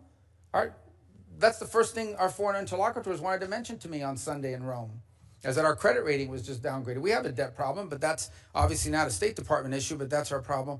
But that's a problem. But this is not just about cost savings. This is about providing a more efficient, faster moving, more effective State Department and as a tool of diplomacy. The State Department should be at the center of American foreign policy making. And that's our goal, to create one, to reorganize one that can deliver on that. I want to thank you and President Trump for your focus on Latin America. Can you tell me what do you think the proper role of the Organization of American States is? What should they be doing? Well, you would think that they would be able to be a forum to deal with challenges in the region. None more pressing right now than what's happening in Haiti. I mean, Haiti's basically been taken over by a coalition of gangs who they're not interested in governing the country. They're not interested in running the country. They just think if there's no government, we're in charge of this territory, and from here we can do all the drug running and organ smuggling and human smuggling, all the stuff we want. And that's what they're trying to do, and that's what they're doing. That's a very unique challenge. Our traditional peacekeeping missions are designed to keep ideological groups from fighting each other, or tribal cases, nation states from fighting each other. But that traditional approach is not going to solve this very unique challenge. It is a country basically taken over by 25 to 30,000 individuals who are members of criminal gangs who simply want to control territory so they can hijack trucks, steal and or charge exorbitant fees for fuel to move across the country, kidnap people and traffic in humans, traffic in drugs, across the border into the Dominican Republic and through sea-bound lanes. And there's things that we need to do. For example, we need to figure, and we've been working with the Department of Homeland Security, the FBI, the ATF, and others on how can we cut the flow of guns that are leaving the Miami River on containers and reaching not just Haiti, but Jamaica and Trinidad and other places. So there's more we can do on that front. But from the OAS's perspective, if ever there was a regional crisis that you would think an organization like this could step forward and provide a force or a group of countries that working together could help solve, it would be the OAS. And we're prepared to play a leading role in that. But we do need buy-in from other partners in the region who are as affected, if not more so, by what's happening there. So that's one example of what the OAS should help on. And obviously the other is on the defense of democracy, which is the OAS is a collection of democratic institutions. In places like Nicaragua, there is no. In Venezuela, in Cuba, there is no democracy. You talk about how you're working to reform the foreign service officer recruitment. In terms of reforms, well, two things we're doing on the promotion board. We're not getting rid of the promotion board. I read some the other day. We are simply suspended for a month while we reevaluate how we promote people. We want to promote people on the basis of how good they are. I know this is a shocking view, but we want to promote people on the basis of how good they are. And frankly, on occasion, you will find that a more junior officer, meaning they've only been there 10 years instead of 20, is really good and deserves a promotion. And if you don't promote them, they're going to leave the Foreign Service. The same is true for how we recruit people. We want to widen the base of people. And in fact, one of the things we've thought about is, are there people in the middle of a career doing something else in the private sector that are interested in entering diplomacy? There was a program to do that back in the 1980s, and it was very successful. Maybe these are people that will give us 15 or 20 years in that regard. So we are looking to expand our talent pool, but ultimately, we are also seeking to have a system internally where we are rewarding merit and performance, and not simply seniority or where you are in the pecking order based on how long you've been there. And that doesn't mean that if you've been there a long time, you're not good. But it means there are some people that haven't been there as long that are just as good or not better. And we want to make sure they're promoted, because if not, we're going to lose them. We're going to lose them to the private sector. Thank you. You're doing a great job. Senator Booker.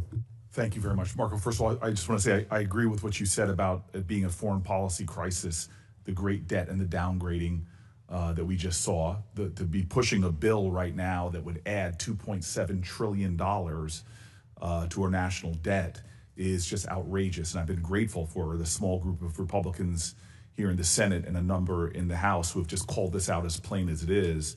To do this now will shake America's economy, give tax breaks to the wealthiest amongst us who are doing quite well, and not help with the current economic crisis we're facing. But that's frankly just something I didn't want to talk about right now. But I really want to just continue our conversation about Sudan. And I know you know, as was said passionately by one of my colleagues, the gravity of the crisis that's over there. Full stop. It's the greatest humanitarian crisis on the planet Earth. There's ethnic cleansing going on, an active genocide as described by our own government and others. That people are fleeing right now with the recent attacks on Zamzam and more, but I know you're very aware of this. What I want to ask you about specifically is that not only did you acknowledge the genocide and say, I quote, being backed by countries that we consider allies elsewhere in the world, this is being fueled, you were saying, we must draw a clear line on that. You specifically mentioned the UAE, and you said, and I quote, take UAE, for example, they are an important partner in the Middle East, but we must be clear they are currently supporting an entity that is carrying out genocide. I'm just wondering, have you been able to draw that clear line in your conversations with the UAE, specifically addressing the issue of the supplying of arms? Well, again, and I wasn't satisfied when people would answer this way when I was sitting on that side, but now on this side with diplomacy, you always want to be careful what you say publicly, because then people don't want to talk to you if they think it's going to happen in the future. Let me say this we have expressed, not just to the UAE, but to other countries, that they are turning it into a proxy war, that it's destabilizing the region, that in fact it's creating an environment, not just in Sudan, but it's threatening to South Sudan already faces pretty substantial challenges, but some of that threatens to spill over and make it even worse. If I can interrupt, Marco, because I think your answer's justifiable. The UAE is a vital ally to the United States in a lot of other critical areas of the world. But it doesn't serve their interest. My point is, it doesn't serve the interest of some of these countries involved to continue to pursue this route, because instability there is going to create a breeding nest for. And I guess what my hope is, radicalism. And I know you and I can have further conversations privately, is that we are pressing hard on those people that are fueling the conflict. But I want to ask the next part of this question is the U.S. leadership is critical to end this. This is actually something that we can achieve, not only alleviation of the suffering, but an end of this. If a humanitarian corridor is created and respected, this is something we can help to do. Finding diplomatic resolution to the conflict is something we can do. Now, there's a bipartisan a commitment in this committee, mandate to appoint a special envoy for Sudan. We know that that kind of leadership can help address this the worst crisis on the globe. Time is not in our favor. Are you going to get a special envoy appointed, as colleagues on both sides of this aisle want to happen? We do. We want to. We'd love to have somebody in charge of that. We know we have a similar arrangement with DRC, Rwanda, and have seen it play dividends. Mr. Secretary, all I'm looking for is a sense of urgency and an answer yes. Yes, the answer is, but we have to find the right person, and that's the challenge. Next, 30 million people in Sudan require humanitarian assistance. In February, it was reported that, and you heard this passionately, that the freeze in humanitarian assistance is causing untold suffering. I was there myself in Chad last year and saw the role that we were playing. And frankly, I saw how great American companies like Plumpy Nut here were doing good, a double bottom line. They were helping to alleviate the crisis over there, as well as helping American businesses here. I just am hoping that you can say that you will commit to resume and even surge United States humanitarian assistance, particularly food aid, as soon as humanly as possible. Well, all of that has been approved. All of the life-saving food and medicine programs have been turned on. To the extent that there's been impediments, has been one or two things. Either A, on the payment system front, where we faced a couple of weeks where we couldn't get money moving through Treasury because of a variety of different reasons, including changes to the technology, but that's largely been resolved. And the other is the ability to distribute it once the aid arrives at site. Marco, Mr. Secretary, you and I have been friends for a very long time. A sense of urgency is what I'm asking for right now. That every day that we delay or that we don't plow through the line of defense here, that's stopping this from happening. People are dying. I know you, and I know we can do better.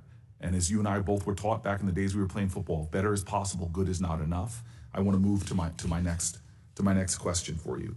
Is the refugee camps, the U.S. main corridor to life-saving assistance, which I said to you, I visited. I'm just hoping that we can make sure that we are doing more. And I'll be specific in an example of another area. Despite the escalating humanitarian crisis, the United Nations Humanitarian Air Service is vital. The termination of those flights, makes it likely that all of Chad's aid into Chad will stop and end, and they will have no resources by the end of July. It can take a week to reach Chad's border from the capital via motorcade. And so this is a vital lifeline that we were supporting. During the rainy season, you can't make that trip by road at all. And I know, again, that you know this. Why was the award terminated for these flights? It is, to me, this is just very plain. This is the lifeline. And it was denied a waiver, which we reached out for. It's just, again, a very plain way that we could save lives. And I'm not sure if it's just because it had the UN in the title, but can we get a resumption of these flights that will literally save lives by getting resources? I think the answer to your question is that while you were talking about a mode of transport versus the actual aid, and I understand how important that is, then the question is what percentage of responsibility the United States should bear in comparison to other countries that have capability and are actually closer to the problem. So there's a broader issue here, and that is there does come a point at which we have to understand that the United States, there's great causes all over the world. And I'm not speaking specifically about the flight because I owe you a specific answer on that question. I don't recall that waiver. I don't recall the denial. Marco, that's all. Excuse me, Mr. Secretary, that's all I'm looking for. But all I want you to understand is that not every program we've ever funded is going to be funded in the future because we have to balance these things. Mr. Secretary, I am aware of that. I just want an answer. I mean, this is like Schindler's List. Doing a little more saves lives. And I know we are more capable than we are right now. And I'm asking for that answer. I'll get you the answer on the flights. And the flights and some of the other things I mentioned, and I'm happy to work with you on the special envoy. There are people on both sides that are willing to do that. And I'll say in conclusion, because I'm over, but other people did, I do not want to lecture you, especially because I know I've had enough conversations that I know your moral core. But what my colleague brought up very passionately about the Afrikaners, I want you to know, as a person that talks to countries and leaders like you do all over Africa, they are already seeing us not prioritizing ambassadors. They see embassies being closed.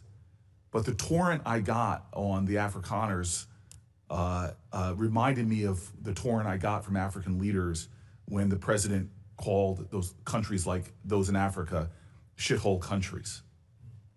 The anguish and the anger and the disappointment and the feeling of double standards. So just from a diplomatic range, where we're in a competition in many ways on that continent that you and I talked in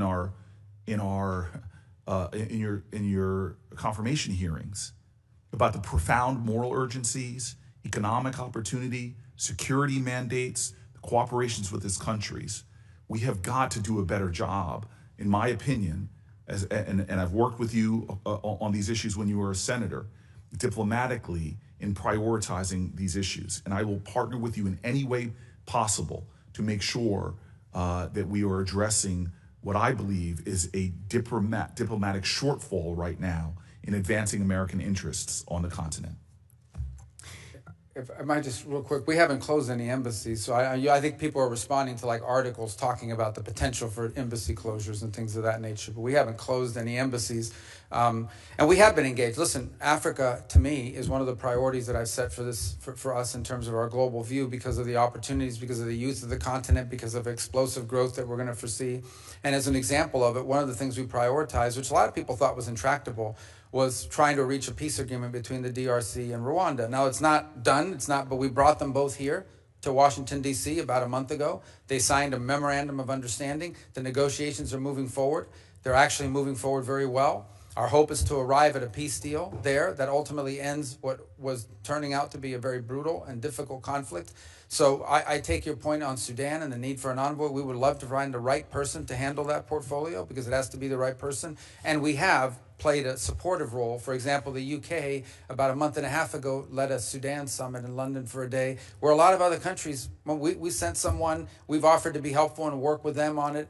But a lot of other countries either didn't make commitments or didn't live up to the commitments. The summit sort of was a minor disappointment, because while everyone talks a big game around the world about it, they're not stepping up. But I take your point. I'll get you your answer on the flights, because I'm not aware of that specific waiver. And on the envoy, we'd love to work with you to find the right person. And the ambassadors and other things, I'll reach out to your office on. Okay. Senator Cornyn. Thank you, Mr. Secretary. I'm proud of my vote for you to confirm you as Secretary of State.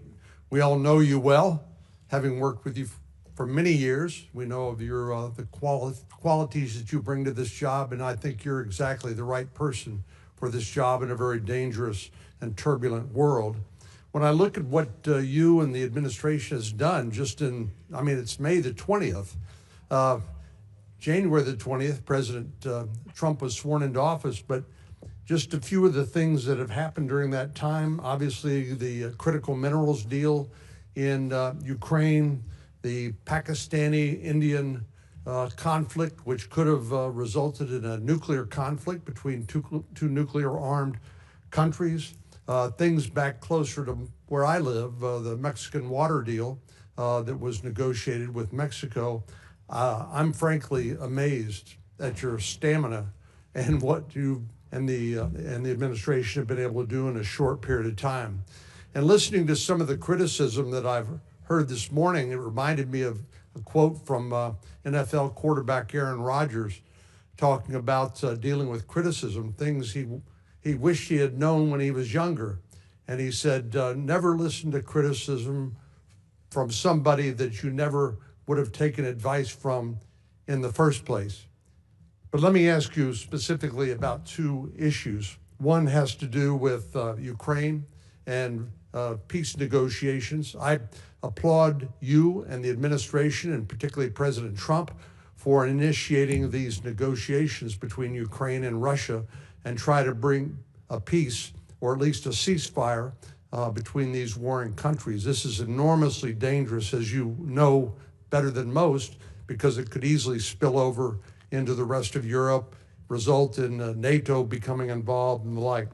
But I wonder what you believe Mr. Putin's motivations are. Do you think that he is engaging in these negotiations in good faith, that he intends to give something in order to get something, or not? Well, I think that's on the question of Putin. I think that's still an open question. I think he approaches it, we have to assume, from a cold, calculated cost-benefit, nation-state evaluation of what's in the best interest of his view of Russia. What I'm pretty certain of is this is not the war he thought he was getting.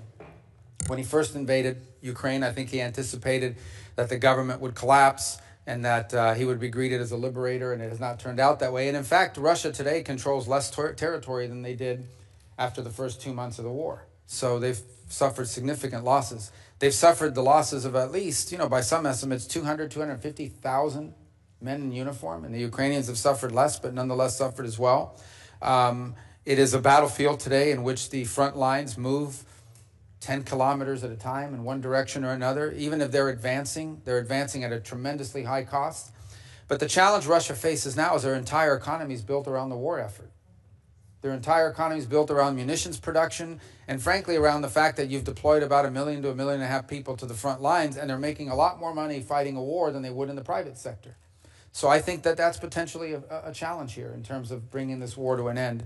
What we've tried to do is find any way forward to end this conflict. We think it is costly, it is deadly, it is disruptive, and we want to see it end. We want to see it end because of the destruction to Ukraine.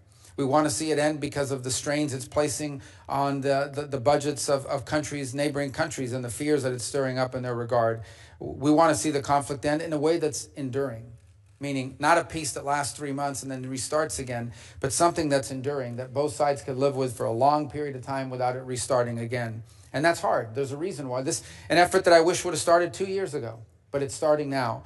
We've done the best we can because we are able to talk to both sides. Obviously, only one side is getting American aid, and only one side is receiving American sanctions. But nonetheless, we think it's important to preserve our ability to talk to both sides. The president is fully aware and has intimated on a number of occasions that he has options available to him in the sanctions field that he could pursue if in fact he determines that Putin is not interested in negotiating.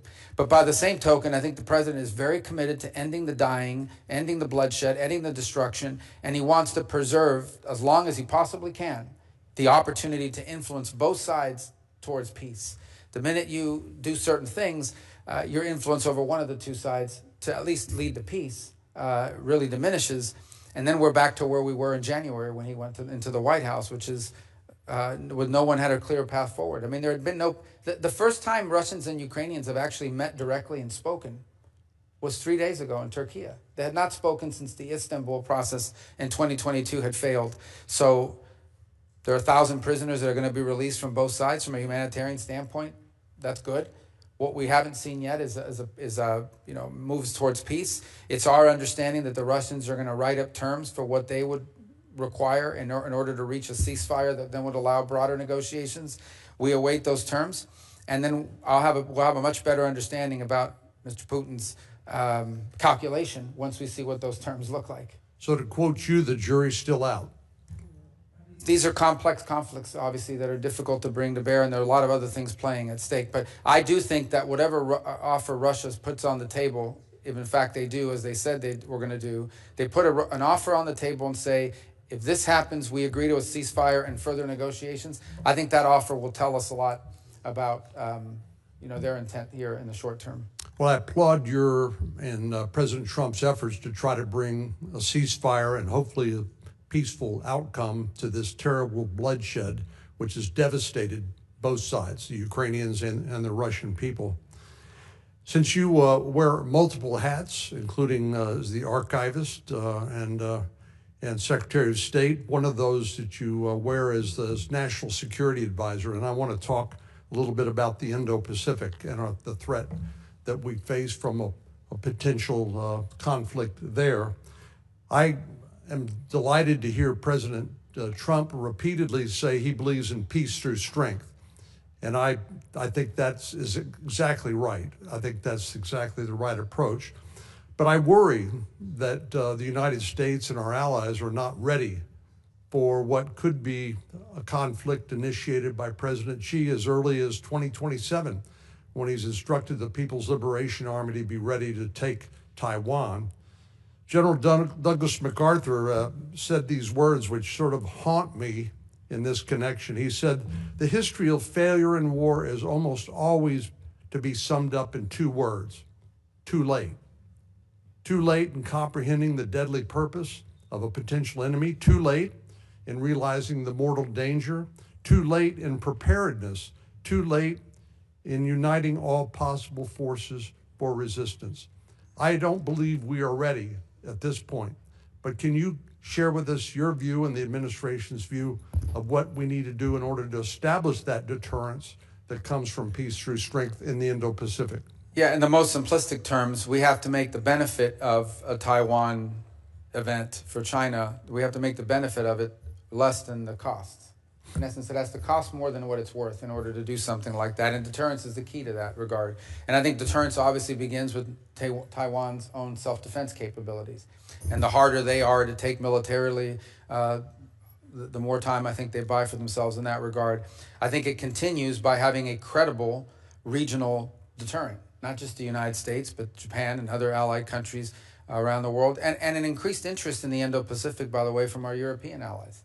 I was at the NATO Foreign Ministers gathering over the last week in Turkey, and multiple member states raised their concerns about the Indo-Pacific and what it would mean for the European continent if there were a conflict there.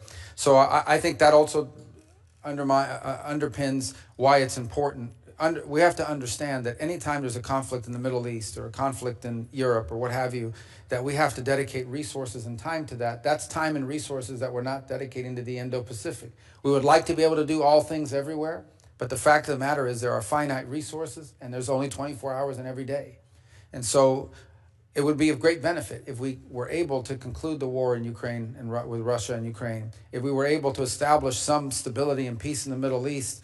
If we were able to deal with these issues, it would allow us to focus more time, energy, and frankly, resources on some of the challenges we face in the long term with regard to the Indo-Pacific and other parts of the world, but particularly the Indo-Pacific.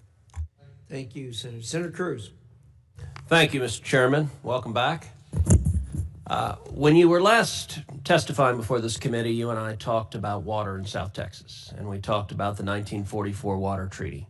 As you know well, South Texas has, for the last 4 years, faced a severe drought, and that drought has been substantially exacerbated by the conduct of the government of Mexico, and in particular, its repeated and flagrant violations of the 1944 Water Treaty. Under that treaty, Mexico is obligated to provide 350,000 acre-feet of water each year to South Texas. Mexico was breaking that treaty, and there were 1.3 million acre-feet of water in arrears. As a consequence, South Texas is facing a massive drought. South Texas farmers are putting out of production up to half their acreage. They're laying off workers. Last year, the only sugar mill in the state of Texas closed because sugar farmers could not get the water to grow their crop. And you committed at that hearing to work with me and assist in pressuring Mexico to comply with that treaty. In the months since then, you have followed through on that commitment. You have leaned in vigorously with the government of Mexico. Your deputy, Chris Landau, has done the same thing. Agriculture Secretary Brooke Rollins has done the same thing. And then critically, President Trump put out a public statement on Truth Social, making clear to Mexico that there would be serious consequences, sanctions and tariffs if they did not comply with the water treaty. I will say, as a result of the president's leadership and your hard work, we've had a major victory for South Texas, and Mexico has committed to providing 400,000 acre-feet of water, which is desperately needed. So I want to just start by saying thank you. In 4 years under Joe Biden, the Biden administration would not lift a finger for Texans, for farmers in South Texas, to hold Mexico to account, and the Trump administration has done more in 4 months fighting for water in South Texas than Joe Biden did for 4 years. So I wanted to say thank you, and I wanted to ask how the State Department is approaching next steps on the 1944 Water Treaty? Well, first of all, we have to understand that that commitment is met, and then we have to begin to prepare for the next cycle. This is a one-year problem. So we want to continue to work on that to make sure that those commitments are made, and that then in the next cycle, this becomes made permanent. That in essence, this becomes the new standard operating procedure and not a one-off. And by the way, it has to be something that exists beyond the presidency of the current president, because if the next president doesn't prioritize it, it could go back. So I just think this continued engagement with them on our expectations. The truth of the matter is, and in fairness, the Mexican government has grown increasingly cooperative on a number of fronts, both on national security issues and common security issues, but also on issues such as this. We're also happy, I think there's also the new treatment plant that they've opened, the Tijuana wastewater one, that we think will also be very helpful to water issues in the region and also the water quality issues.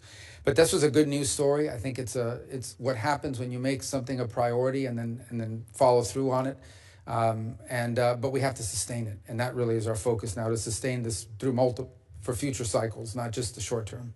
So, and I'll tell you, earlier this year, I went down to the Rio Grande Valley with Secretary Rollins. And in December, I wrote a provision in the continuing resolution that provided emergency relief to South Texas farmers, $280 million. And Secretary Rollins came down. Now, Brooke is the first Texan ever to be the U.S. Agriculture Secretary, and she's the first Ag Secretary in history to go to the Rio Grande Valley. And Secretary Rollins and I did a roundtable, and I will say, you and I have both been very focused on the Hispanic community in particular. I will say the impact in the Rio Grande Valley of having a president and an administration that is fighting for them is enormously consequential. And so I was very grateful that she came down, and the farmers and ranchers in South Texas see that they've got a president and an administration that's fighting for them. Let me shift to a different topic.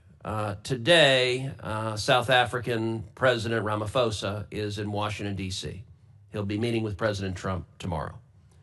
You and the president, as well as other administration officials, have repeatedly and rightly criticized South African policies on issues ranging from human rights to activities that directly undermine American national security. Those activities, in turn, include what appears to be an explicit and extensive pivot away from the United States and towards the Chinese Communist Party. There are also serious and credible allegations that the South African government's decision-making is compromised by widespread corruption tied directly to Iran. They are working together to target our Israeli allies on the international stage. President Ramaphosa himself has taken an aggressive position, leading a charge of genocide against Israel in the International Court of Justice. And he has pushed for precedents and policies that will not just undermine Israel, but expose American officials to vulnerabilities as well. I have every confidence that President Trump will demand South African officials change their policies and will hold them accountable if they don't. And it's critically important for the American people to understand the bases for our policies. Please talk a little bit about the extent of South Africa's malign activities and how they are undermining American national security interests. Well, it's first of all, we chose not to participate in this year's G20 hosted by South Africa, either at the foreign minister level or the president's level. And it had a lot to do with some of these issues, in addition to some of the issues they brought on their agenda, which we don't think reflect the priorities of this administration. So the president of South Africa is here today because he says he endeavors to reset relations between our countries. And President Trump, if someone says that, is always going to be open to resetting relations. But it will have to touch on some of the issues just pointed to now. Obviously, the position they've adopted towards Israel is way, not just off balance, but completely geared towards one side. And it makes one wonder about these allegations that are out there now of foreign influence, including with Iran. They clearly, on the global stage, and multiple multinational organizations, have consistently been a vote against America's interests, time and again. Not one off. You always understand when some country has to go in one direction opposite to you, because, that happens. That's what diplomacy is ultimately about. Diplomacy is also about when we're aligned, we work together. When we're unaligned, we have to talk. But when one country is consistently unaligned with the United States on issue after issue after issue after issue, now you have to make conclusions about it. So all I could say about the meeting today, I'm not there obviously because I'm here with all of you. In fact, it may be going on right now as we speak, or was scheduled to go on as we speak, is this was an outreach on the part of the South African president. He said he wanted to come to Washington. He wanted to reset relations with the United States. I have no reports as to how that meeting has gone so far. If there's a willingness on their side to reset relations, obviously was something we'll explore, but we do so with eyes wide open to what they've done so far. And how does their campaign against Israel undermine America? Well, I think first of all, because it echoes some of the charges that are being made by some of the biggest enemies of Israel that happen to be ours, whether it's Iran, whether it's these radical groups that chant death to America, death to Israel. So we're very concerned about that. I also think there's real concern in our mind about some of these international institutions that, frankly, South Africa has lined up strongly behind, who would seek to, if they could, jail, imprison, indict American office holders because of some of the positions we've taken on public policy, even though we're not members to the conventions that create these entities. So if you talk about these groups they are in essence utilizing their forum on the national stage as a nation state under this president and this leadership to echo the claims and the positions taken by not just Iran, but in many cases China as well. Thank you. Thank you, Senator Cruz. Marco, thank you. I can confidently say I speak for the majority of this committee when I tell you how proud we are of what you're doing and your success as Secretary of State and the other hats you wear, too many of which there are to reiterate here. And I'm sorry that there were intemperate remarks here, as happens from time to time in the committee, but you know how that goes. You've served here. But thank you. There may be some questions for the record, which the members can submit until 5 o'clock tomorrow night. And we hope your responses will be as quickly as possible to any of those. With that, again, thank you so much for appearing here. Thank you for your time. I have finally figured out how to stop the protests from happening here. They haven't happened, except when you've been here. So maybe there's some way we can, maybe there might be some reference between the two. In any event, thank you so much. And with that, the committee is adjourned.